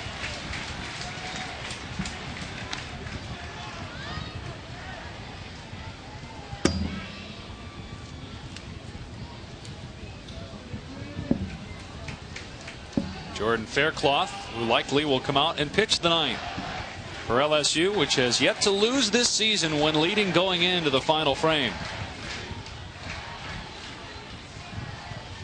The 5, 6, and 7 hitters are due up for the Aggies in the top of the 9th. Holt strikes out swinging. But LSU comes up with 2 more in the 8th. Jordan Faircloth looking to close out game 1 of this best-of-3 series in the Super Regional from Baton Rouge. LSU by 3 as we go to the 9th.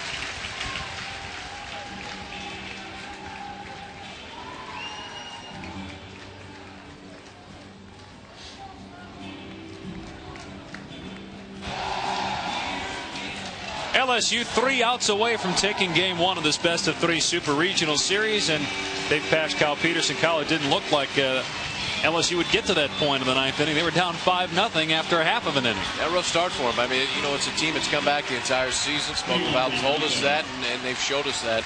Up and down game. Pennington hits a home run, puts A&M back on top 7-6. That inning, LSU comes back and retakes the lead. So, I mean, it's really been a topsy-turvy game, but LSU, whenever they have needed to, has scored the runs, got the lead back, and now they'll look for Jordan Faircloth to finish it out here in the 9th. And the rally caps are out for A&M. 5, 6, and 7 hitters for the Aggies in the top of the 9th. Kobe Mavrilus is yet to reach base other than that hit by pitch in the 7th inning. Stinson and Infante against Jordan Faircloth. Already has 3 saves this year. Junior from Alexandria, Louisiana. The 0-1 to Mavrilus. And the count even at 1 ball, 1 strike.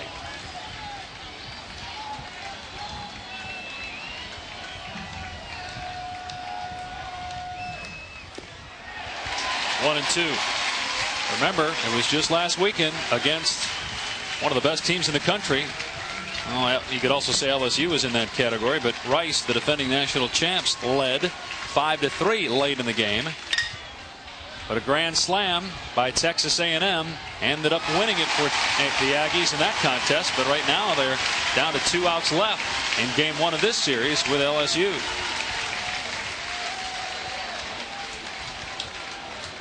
Catcher, Greg Stimson.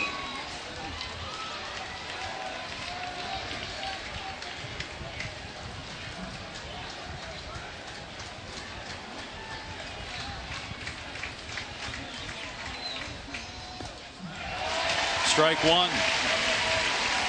Stinson, the Rhode Island Gatorade High School Player of the Year back in 2002. Great recruiting job by Mark Johnson to get this kid to come down and play in College Station. Trying to get on base here in the 9th. Base is an 0-2 count to Faircloth.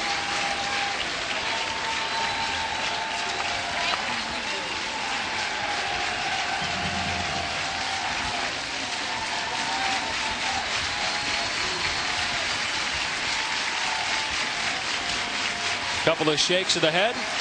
Faircloth ready for the 0-2. Curve a little bit inside and low. Drop the frisbee on it. That's the tough thing about the thing. It slips out of your hand, and you hope it's not a strike, because if it slips out of your hand and is a strike, it usually goes a long way. Down goes Stinson for the second out in the ninth.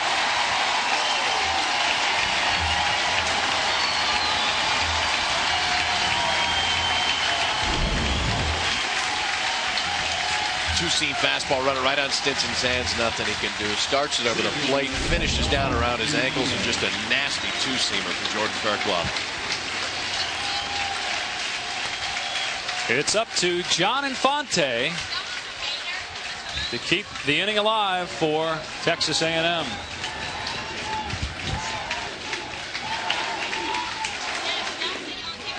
Two and 0 to Infante.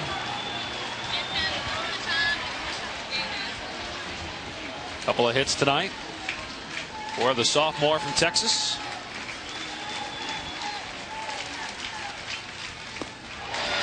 Two and 1.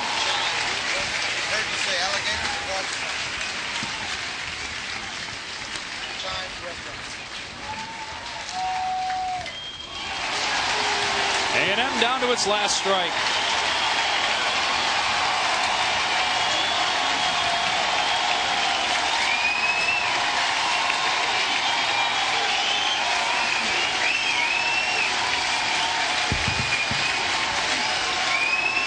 Faircloth ready for the 2-2 to Infante. Just stays alive.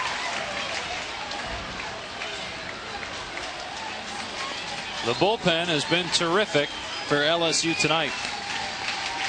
Really, I mean, it started with Detterman. Came in, did such a great job. Faircloth has come on, done a great job as well. We saw that graphic, 38-0 when leading after 8. The inning's still alive. A 2-out single by John Infante. The bottom of the order for A&M, doing it again.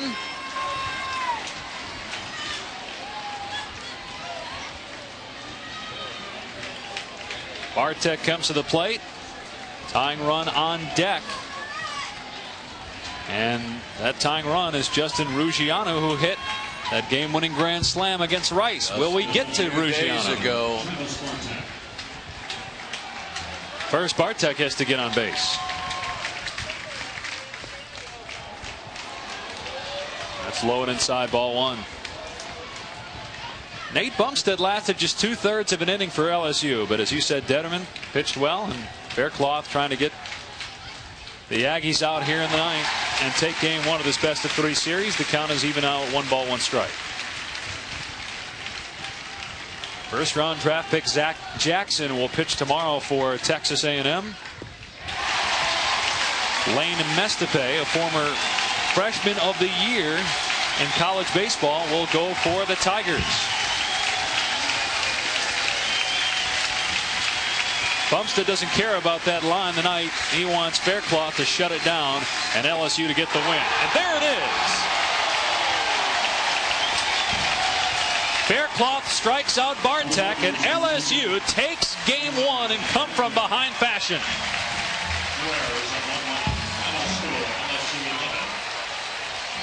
Down 5-0 after 1/2 of an inning.